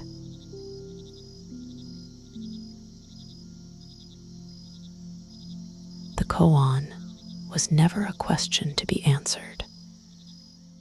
It was a tool designed to break the tyranny of the logical mind. It was a spiritual sledgehammer intended to shatter the monk's reliance on his intellect, the very thing that was blocking him from true, direct experience. The answer was not a thing to be found, but a state to be entered, the state of pure, thought-free presence, the spacious silence that lies beneath the constant chatter of the mind. You, as you lie here, may have your own koan that keeps you awake. It is the inner conflict you are trying to solve. Should I leave this job or stay? What is the right thing to do? How can I forgive this person who hurt me so deeply? Why do I keep repeating the same self-destructive patterns? You lie in bed, and your mind plays tug-of-war with these questions. It argues one side, then the other, pulling and pulling, creating immense tension and making restful sleep impossible. You are like the young monk in the early stages, trying to think your way to an answer. You are bringing your master the deep wisdom within you, all your clever, logical, well-argued solutions. And your sleeplessness is your master's gentle, persistent reply. No, that's not it. Too much thinking. Go back.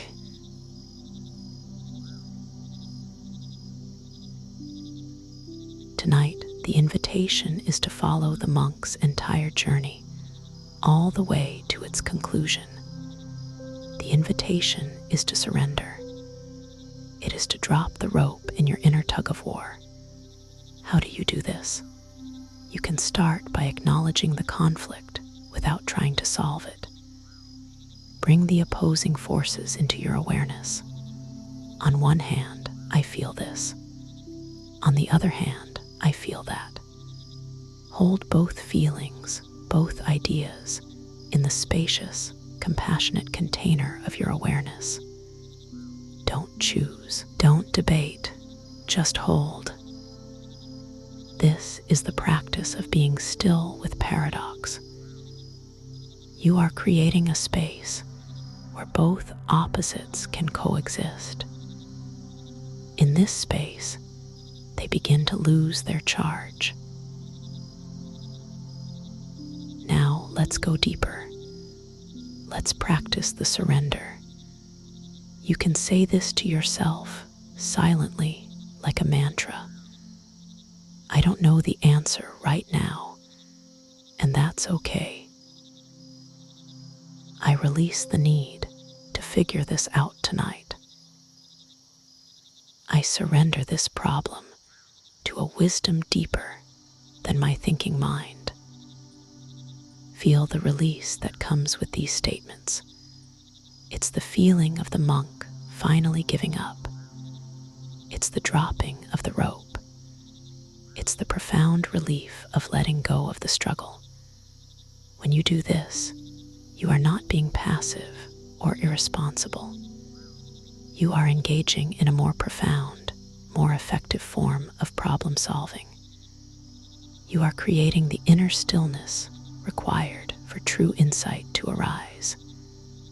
The answer you are seeking will not come from more frantic thinking.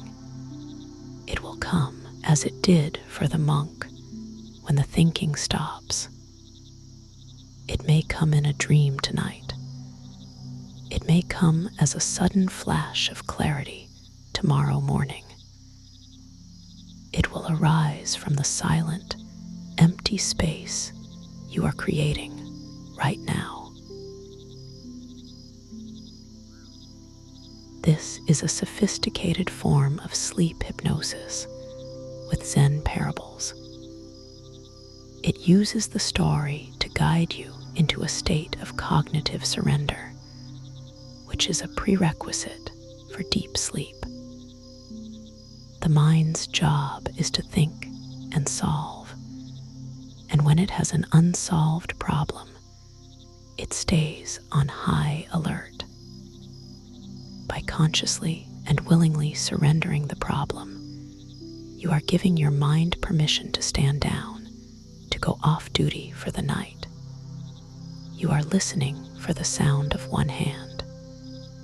You are shifting your attention from the noise of the conflict to the silence that holds the conflict. Find that silence now. It's here, beneath your thoughts. It's in the pause between your breaths. It's in the stillness of the room around you.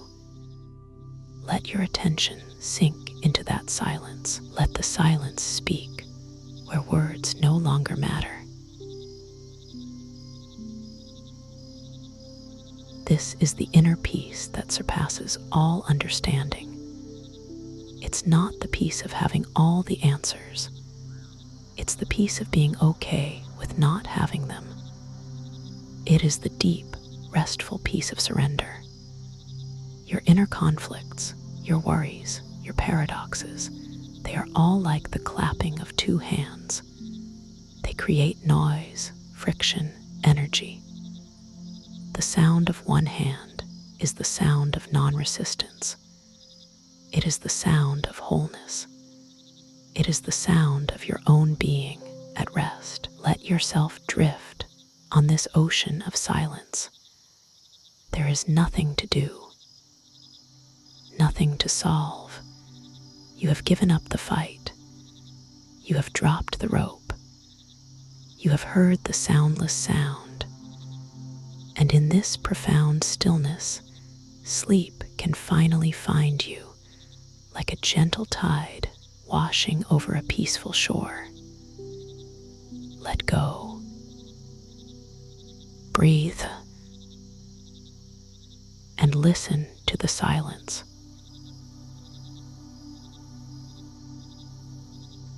After the noise, there is quiet.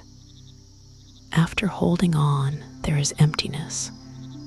And only when the cup is empty can it be filled. Come sit, come sip, let peace pour in. The empty teacup, making space for peace. With the dissolving of inner conflict, a profound sense of emptiness can arise. This is not the emptiness of loneliness or despair, but the sacred emptiness of pure potential. As understanding deepens, we empty ourselves further. Simplicity becomes sanctuary. The mind, having surrendered its frantic need to know, becomes like a clear, open sky. This is the state Zen masters speak of as beginner's mind or shoshin. It is a mind that is free from preconceived notions, a mind that is open, eager, and ready to receive. To find true peace, we must be willing to empty our cups of all the clutter that we believe defines us. The first core principle here is that humility opens the door to wisdom. The moment we think we know, the door to new learning closes. The monk who thought he could solve the koan was blocked from its truth. The professor who is full of his own knowledge cannot learn anything new. True humility is not thinking less of yourself. It is thinking of yourself less. It is an openness to being wrong, to learning, to seeing the world in a new way. The second principle is that mental clutter blocks peace. Our minds are like overflowing attics, stuffed with old beliefs, unquestioned assumptions, other people's opinions, and mental habits we've carried for years. This clutter consumes our energy and blocks the flow of peace. The practice of meditation is, in many ways, a process of mental decluttering, of gently setting aside what no longer serves us. And this leads to the third principle. Peace needs inner spaciousness. Peace is not something you acquire or achieve. It is your natural state. It is the stillness that is always present underneath the noise. It cannot be forced into a cluttered mind. It can only arise when there is space for it. The work of emotional healing is therefore the work of creating that space. This principle is most famously illustrated by one of the most beloved Zen stories, a tale that speaks directly to anyone who feels overwhelmed by their own thoughts. A highly educated and respected university professor, a man known for his vast knowledge of philosophy and religion, came to visit a wise old Zen master named Nanin. The professor had come to inquire about Zen, but he began the conversation by launching into a long, elaborate monologue, showing off his own extensive learning. He talked about different spiritual theories, quoted various scriptures, and explained his own complex ideas about the nature of reality. He was not really asking questions. He was delivering a lecture, eager to impress the master with the fullness of his cup. Master Nanin listened patiently and quietly suggested they have some tea. He brought out a beautiful, simple teapot and 2 cups. As the professor continued to talk, Nanin began to pour the hot tea into his visitor's cup. He poured until the cup was full, but he did not stop. He kept on pouring. The tea overflowed the cup, ran down the sides, and began to form a puddle on the table. The professor watched this, at first with confusion, and then with alarm. Finally, he could not contain himself any longer and shouted, "Stop! The cup is overfull. No more will go in." Nanin stopped pouring, looked at the professor, and said calmly, "Like this cup, you are full of your own opinions and speculations. How can I show you Zen unless you first empty your cup?"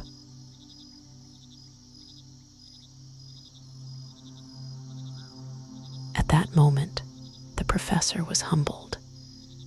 He instantly understood. All his knowledge, all his clever ideas were the overflowing tea. They were a barrier, not a bridge, to true understanding. He had come to receive something new, but his hands were already full. He had no space to receive wisdom because he was so full of information. His mind was so cluttered that peace and new insight had nowhere to land. You lying here are often like that professor. Your mind is overflowing. It is full of the day's events, full of worries about tomorrow, full of old narratives about who you are and what you are capable of. It is full of opinions, judgments, and fears. It is so full that there is no room for peace. There is no room for the deep, restorative sleep you are seeking. Sleep, like Zen, cannot be poured into a full cup. It requires space. It requires emptiness. Your insomnia is the overflowing tea. It is the sign that your mind is too full. The question then is, how do you empty your cup? It sounds like a lovely idea, but what is the practice? It is not a violent act of throwing everything out. It is a gentle, mindful process of setting things aside, just for now. It is the practice of humility, of admitting that perhaps your thoughts, your worries, and your opinions are not as solid and important as they feel. Let's practice this emptying together. Bring your awareness to the stream of thoughts flowing through your mind. Don't try to stop them. Just observe them as you have practiced. Now, I want you to imagine that each thought, each worry, each plan, each memory is a single drop of tea. And instead of letting it fill your cup, your mind, you are simply going to watch it fall and dissolve without a trace. A thought about work arises. I have to remember to send that email. Instead of grabbing onto it, just see it as a drop of tea. Watch it fall and let it go. You don't need it right now. You are emptying your cup. A thought about a relationship arises. A snippet of a conversation, a feeling of resentment or longing. See it, acknowledge it. It's just another drop of tea. Let it fall, let it dissolve. You are making space for peace. A thought about your body or your health or your sleeplessness itself. Why can't I just fall asleep? See that thought too. It is perhaps the biggest drop of all, and with great compassion, watch it fall. Let it go. The struggle to sleep is the very thing that fills your cup to overflowing. Let go of the struggle. This is a profound form of mental relaxation. You are not fighting your thoughts. You are not judging them. You are simply choosing not to serve them. You are choosing not to let them fill your inner space. You are gently, repeatedly emptying your cup.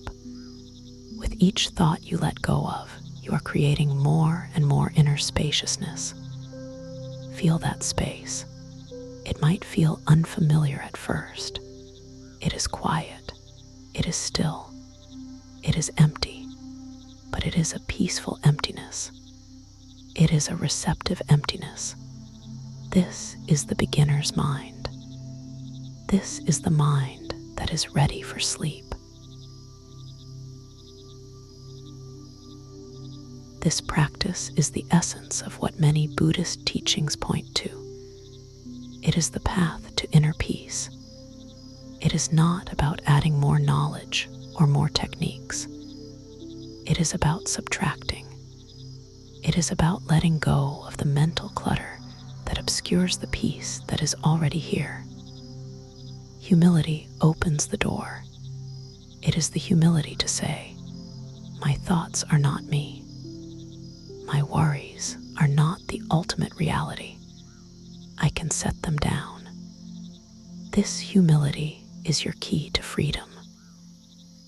When you create this inner space, your nervous system receives a powerful signal of safety. The fight or flight mode, which is fueled by a full and frantic mind, begins to stand down. The rest and digest system, which requires calm and space, can finally come online. This is the physiological process of falling asleep.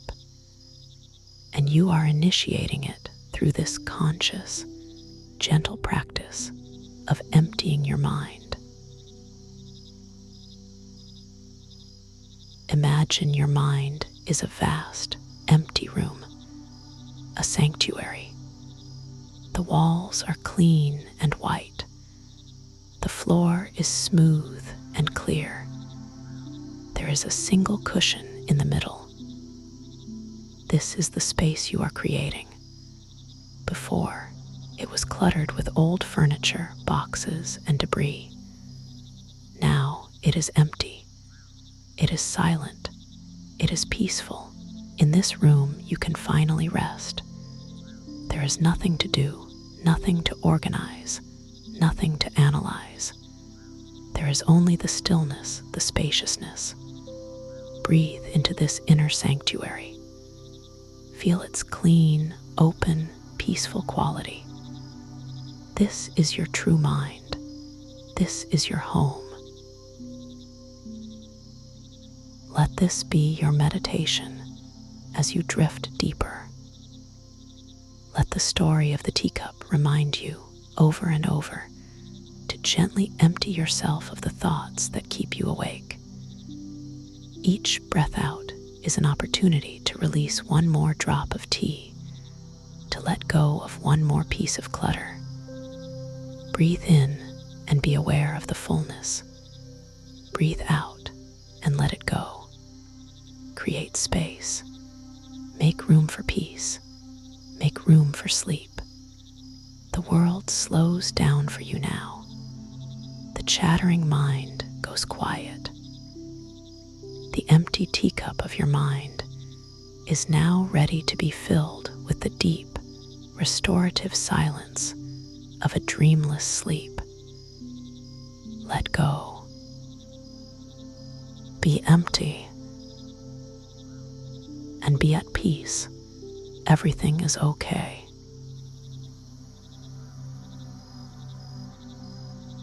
Sometimes the strongest thing you can do is to bend.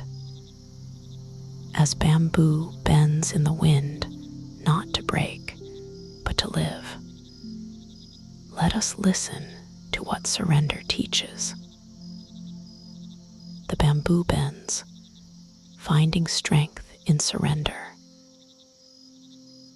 As this sacred, empty space opens within you, a new way of being in the world becomes possible. We learn to move through life not with rigid force, but with graceful resilience. As space opens, we move like bamboo, strong yet flexible in spirit. We are no longer a brittle oak, trying to withstand the storms of life through sheer, stubborn resistance. We are becoming like the bamboo, which survives the hurricane not by fighting it, but by yielding to it. This is the subtle, profound strength of surrender. The first core principle here is that gentleness is resilience. We often mistake hardness and rigidity for strength, but in nature, what is rigid is often what breaks. True resilience is the ability to bend without breaking, to absorb life's pressures, and then return to center. It is a soft, pliable strength, not a hard, brittle one. The second principle is that surrender is not giving up, but bending wisely. In our culture, surrender has connotations of defeat, of waving the white flag. But in the context of Buddhist teachings, surrender is an act of supreme intelligence. It is the recognition that some forces are too powerful to be resisted directly. It is the wisdom to yield, to flow with the energy instead of fighting against it, thereby preserving your own strength and integrity.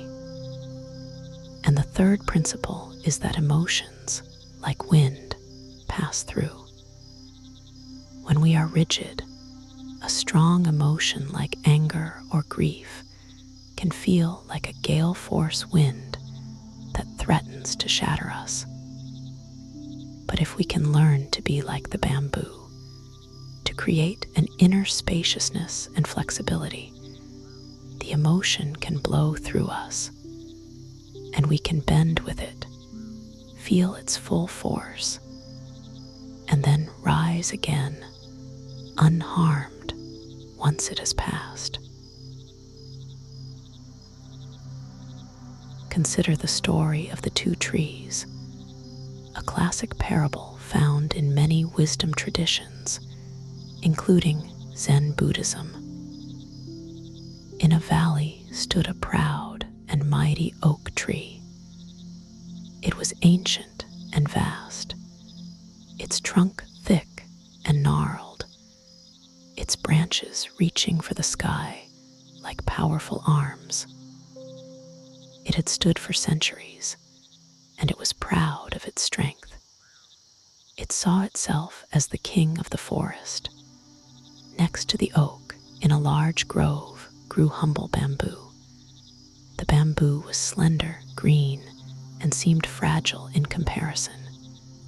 The oak tree often scoffed at the bamboo. "You are so weak," the oak would thunder. "You bow and sway with every little breeze. You have no dignity, no strength. Look at me. I do not bend for anyone or anything. I stand firm against the sky." The bamboo would just rustle its leaves, offering no argument. One year, a great typhoon, a storm of terrifying power, was forecast to hit the valley. The oak tree braced itself. "Let the wind come," it declared. "I will not bend. I will show it my true strength." The bamboo, in contrast, simply waited, its roots firm in the earth, but its stalks relaxed and ready. The storm came. The wind howled through the valley with unimaginable fury. It threw itself against the mighty oak. The oak resisted with all its strength. Its great trunk shuddered, its branches groaned under the strain. It held on, fighting the wind, refusing to yield an inch. The wind howled even harder, a relentless assault. And then, with a great, terrible cracking sound that echoed through the valley, the mighty trunk of the oak tree snapped in two. Its pride, its rigidity, had been its downfall. The storm raged on and swept over the grove of bamboo. But the bamboo did not fight the wind. It surrendered. It bent low, so low that its leafy tops touched the ground. The furious wind passed right over it, unable to get a grip on the yielding, flexible stalks. The bamboo allowed the wind's energy to flow through it and past it. When the storm finally passed and the sun came out, the valley was a scene of devastation. The proud oak lay shattered on the ground, a monument to the folly of rigid resistance. And the bamboo, slowly, gracefully, it rose up again, stalk by stalk, glistening green in the sun, unharmed. It had survived the great storm not because it was stronger, but because it was wiser. It understood the strength in surrender.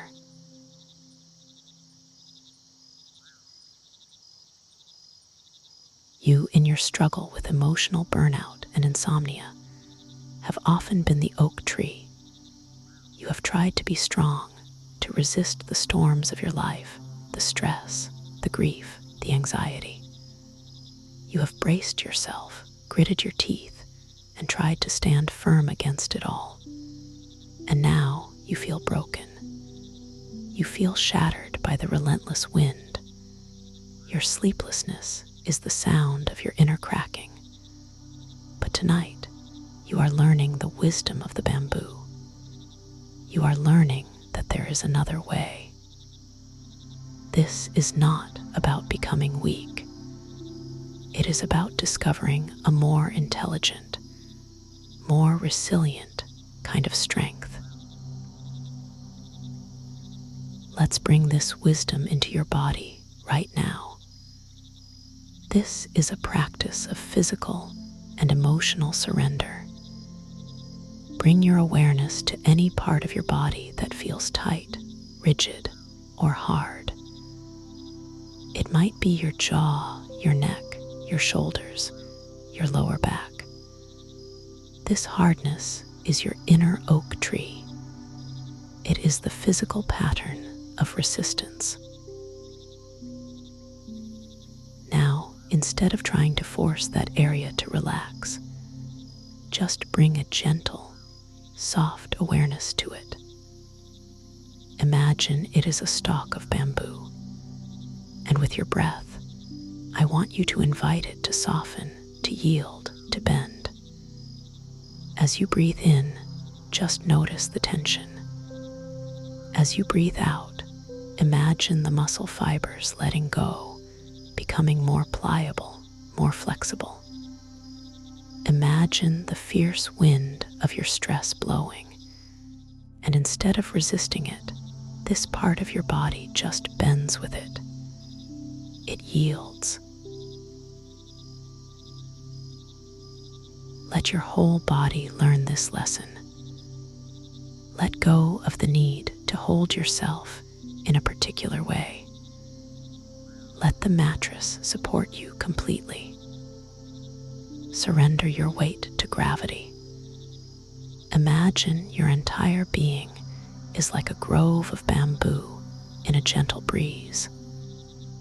There is a slight, easy, flowing movement. There is no resistance, no bracing, no holding on.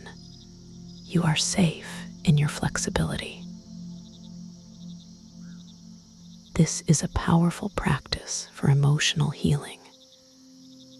When a difficult emotion arises, a wave of sadness, a surge of anxiety, a flash of anger, your old habit might be to brace against it like the oak tree. You tense up, you fight it, you try to push it away. This resistance is what makes the emotion so painful and so powerful. The new practice, the way of the bamboo, is to meet the emotion with a yielding softness. When the wave of sadness comes, you breathe into it. You let your body soften. You allow the wave to wash through you, knowing that you will not break. You bend with it. You let yourself feel it fully, without resistance. And because you do not fight it, it moves through you more quickly, like the wind through the bamboo. It does not get stuck. It does not break you.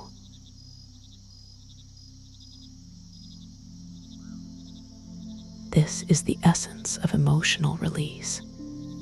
It is not a violent expulsion, but a gentle allowing. This is the mental relaxation that leads to deep sleep. A mind that is flexible and yielding does not get stuck in loops of worry.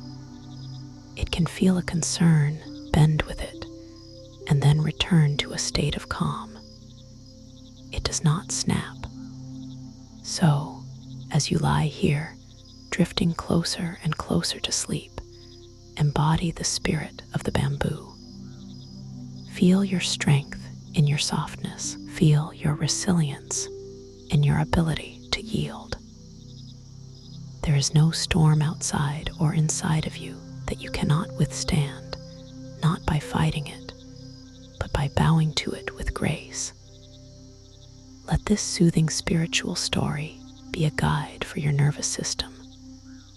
Let it teach you a new way to be, a way that is less effort, less struggle, and infinitely more peaceful.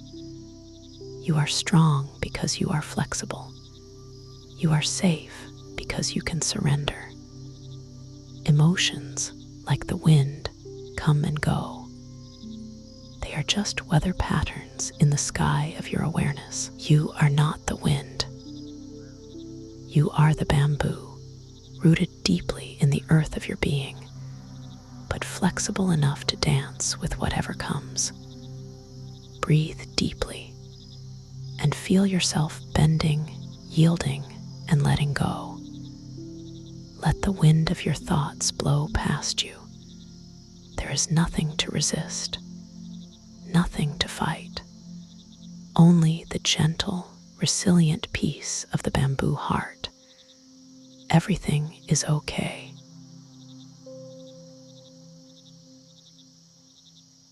The bell no longer rings, but the silence speaks.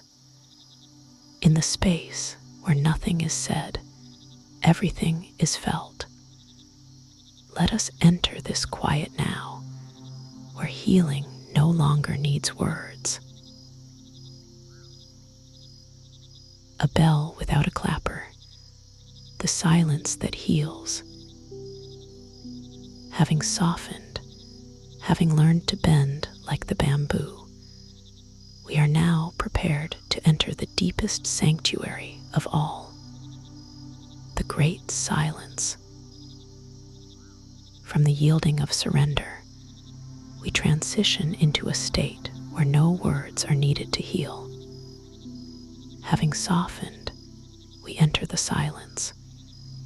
This is not an empty, awkward silence. It is a rich, full, and profoundly healing silence.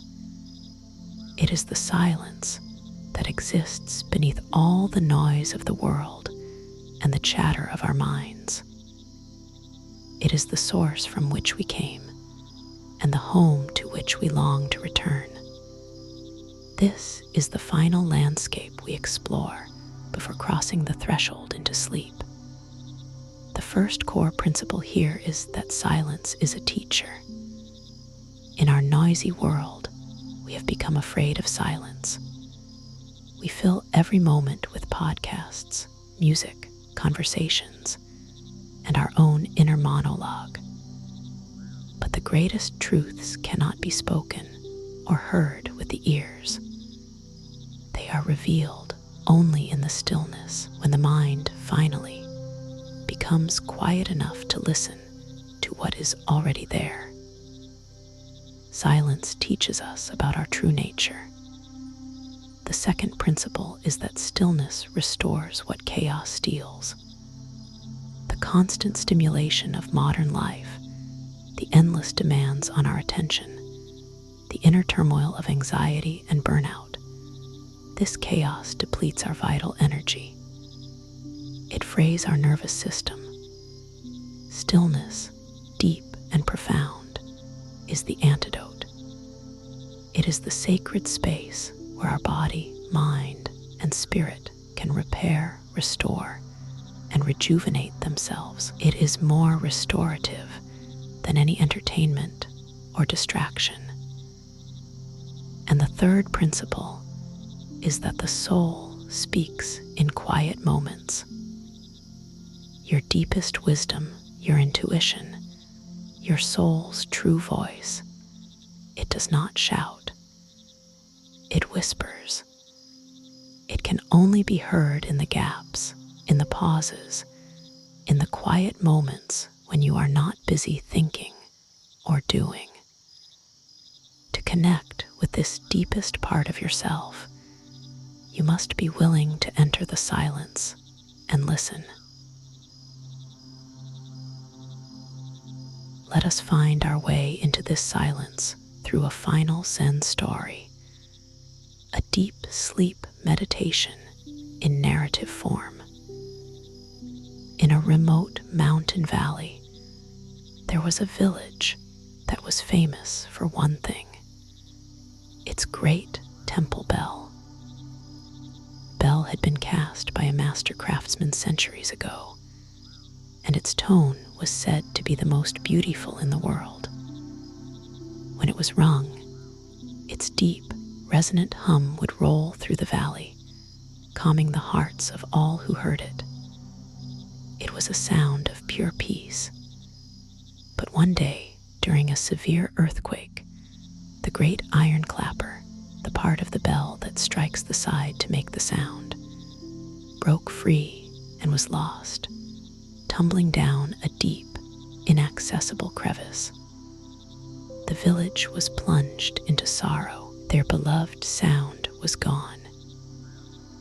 The bell, their source of peace and identity, was now silent. The villagers tried everything. They hired blacksmiths to forge a new clapper, but no one could replicate the perfect weight and balance of the original. Every new clapper they tried produced a dull, lifeless thud, a mockery of the bell's former glory. Eventually, they gave up. The great bell hung in the temple tower, a massive, silent monument to a lost sound.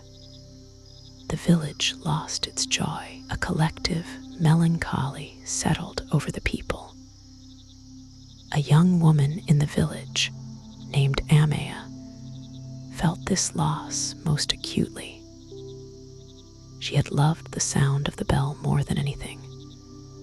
She decided to go and sit in the temple tower, to be near the silent bell, to mourn. She sat on the wooden floor beneath the great bronze dome for hours, day after day. At first, her mind was full of sadness and longing for the sound she missed.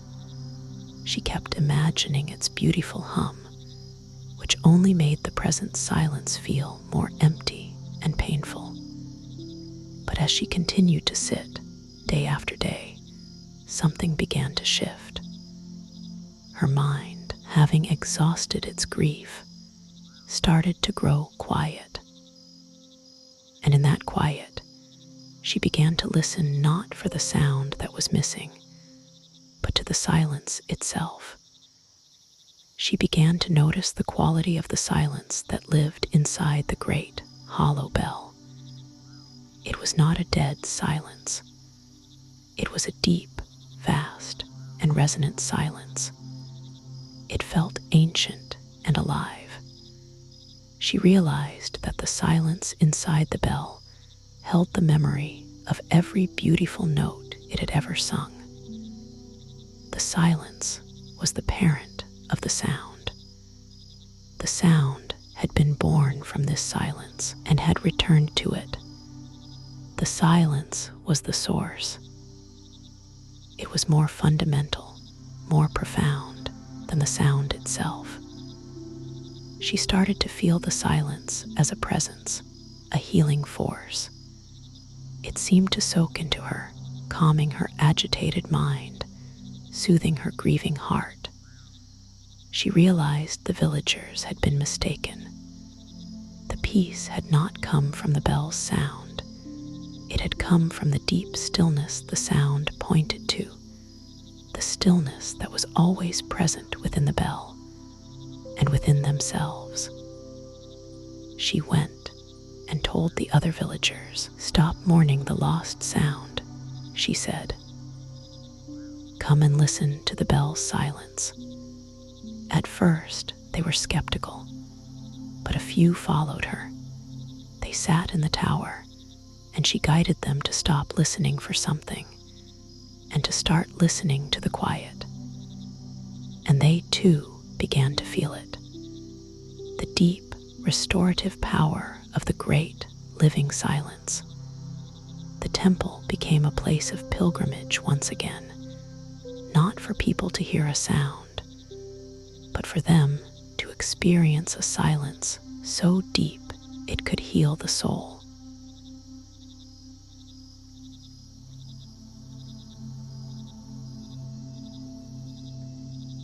You, as you lie on the edge of sleep, are invited to become like Amaya. You have been searching for a sound, the sound of a peaceful mind, the sound of easy sleep. You have been trying to make the bell of your mind ring in a particular way, but it has lost its clapper. The struggle, the effort, the anxiety. It has silenced the music. And so now, the invitation is to stop trying to make a sound. The invitation is to sit beneath your own inner bell and listen to its silence.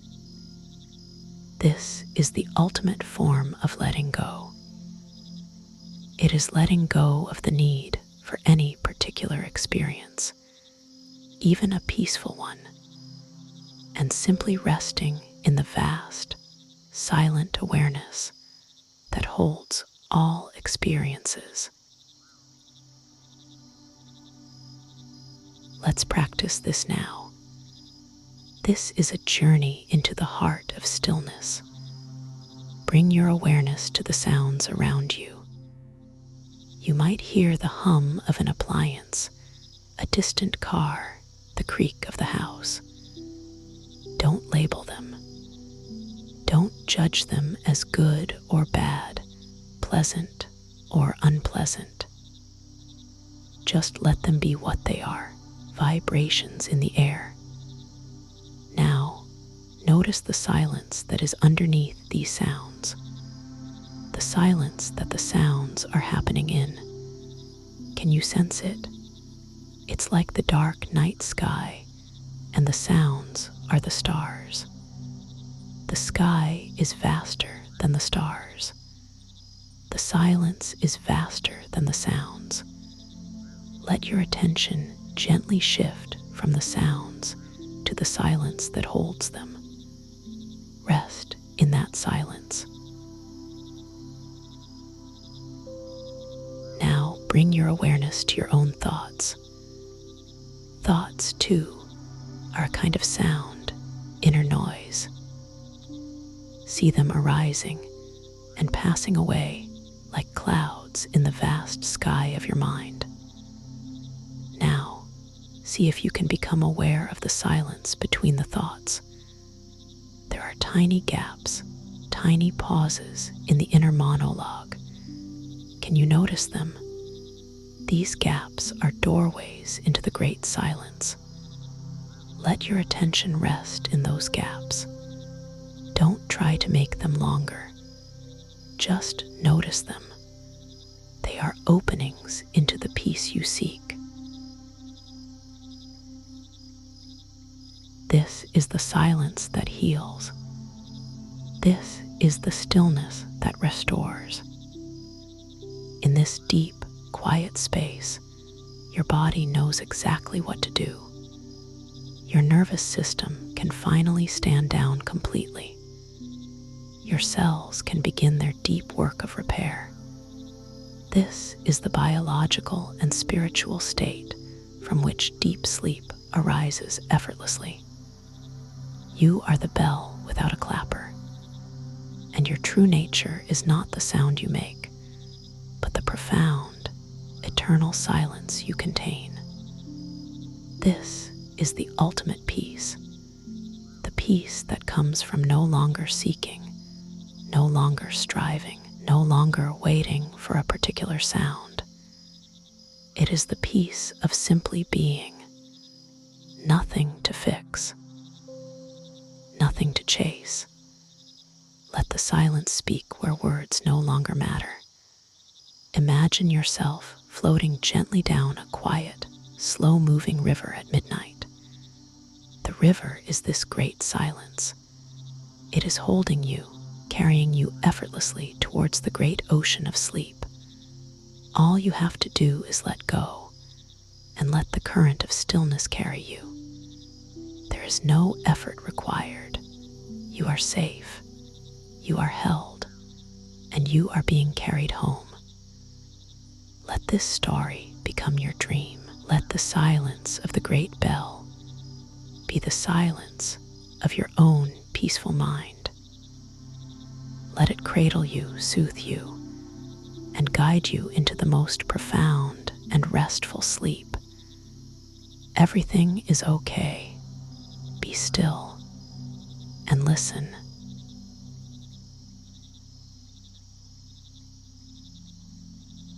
And now the path narrows, not to close, but to open. gate stands before you, not of stone, but of stillness. Let this final teaching guide you gently into sacred rest. The gate opens, entering sleep as a sacred threshold. From the heart of the great silence, we arrive at the final threshold. Sleep is no longer an escape or a biological function we are struggling to perform. From silence to sleep, the threshold becomes a sacred return to stillness. The gate is opening before you. It is the entrance to a place of profound restoration, a sanctuary where the soul can be renewed. This is not an ending, but a sacred beginning. It is the culmination of our journey tonight. The end of striving is the beginning of peace. The final 3 principles are not instructions, but gentle affirmations of this sacred transition. First, sleep is a sacred return. It is a return to the source, to the great mystery from which we emerge each morning. By treating it with reverence, we transform it from a struggle into a ritual. We are not falling into unconsciousness. We are consciously, gracefully, stepping through a sacred gate into another dimension of being. Second, rest is spiritual restoration. On the other side of this gate, it is not just your body that is being healed. Your spirit, weary from the burdens of the world, is being cleansed, nourished, and made whole again. Deep sleep is a baptism in the waters of stillness. And third, the end of striving is the beginning of peace. You have done the work. You have acknowledged the weight, lit the lantern, let go of what you were carrying, found beauty in your brokenness, returned to the now, dissolved your conflicts, emptied your cup, learned to bend, and entered the silence. There is nothing left to do. The journey is complete. All that is left is to walk through the open gate. Imagine a very old monastery, high in the mountains. At the entrance to the inner sanctuary, where the monks sleep, there is a simple, unadorned wooden gate. The gate is tended to by the oldest monk in the monastery. His name is Anzen, which means peaceful mountain. His only task, his only duty for the last 50 years, has been to open this gate at dusk and close it at dawn. He does not see it as a mundane chore. He sees it as the most important practice in the monastery. At dusk, as the last light fades from the sky, Anzen walks slowly to the gate. He does not rush. Every step is a meditation. He places his hands on the cool, smooth wood of the gate. He takes a deep, conscious breath.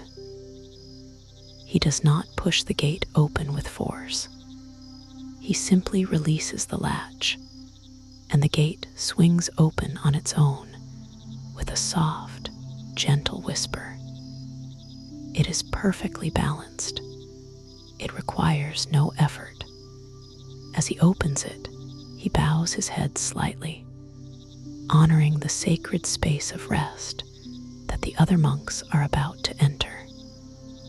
He sees himself not as a gatekeeper, but as a guardian of the threshold between the world of doing and the world of being, between the world of sound and the world of silence. He is opening a portal to a place of healing. He stays by the gate, as the other monks file through in silence, their faces soft and peaceful, ready for their own sacred return.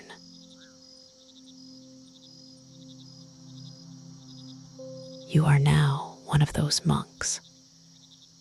Anzen, the peaceful mountain of your own deep wisdom, has opened the gate for you, the gate to sleep. It stands open before you now. It is not something you have to force or break down. It has been opened for you by your own practice tonight. All you have to do is walk through. Step across the threshold. As you prepare to step through, you can offer a silent gratitude for the journey. Gratitude for your weariness, which brought you here. Gratitude for your awareness, which lit the way. Gratitude for your willingness to let go, to be vulnerable, to be present. Gratitude for the silence that holds you now. This gratitude is the final, gentle step that carries you across the threshold. The struggle is over. The striving has ceased. How to fall asleep fast. The secret was never about speed. It was about surrender. How do you make yourself fall asleep? You don't. You allow sleep to find you by creating a welcoming, peaceful, and sacred space within yourself. You have created that space tonight. Let this last story, this image of the open gate, be your final gentle push into the arms of sleep. Let this story become your dream. Imagine yourself walking towards that simple wooden gate. The air is cool and still. The stars are brilliant in the moonless sky. You feel a profound sense of peace, of homecoming. Anzen, the embodiment of your own inner calm, nods to you with a gentle smile. He is you, and you are him. You have guarded your own threshold with reverence. You reach the gate. You do not need to push it. It is already open, waiting for you. You take one final conscious step, and you are through. You have entered the sanctuary. The world of thought and effort and worry is behind you. Here, there is only peace. Here, there is only stillness. Here, there is only deep, profound, restorative rest. You are floating in a vast, dark, silent ocean of peace. There is nothing to hold on to, and no need to hold on. You are completely safe. You are completely held. This is the healing from within that you have sought. This is the deep sleep you deserve. Let the last remnants of your wakeful mind dissolve like salt in water. Let go of my voice. Let go of the story. Let go of everything. The gate is closed behind you now. You are safe in the sanctuary until morning. And now, the stories fade into silence. But the stillness remains. This is Zen Buddhism healing, a space of rest beyond thought, where wisdom becomes breath and sleep is sacred. Here you are never alone. Here you are always welcome, just as you are. May your night be gentle. May your heart be light. And may peace return to you again and again.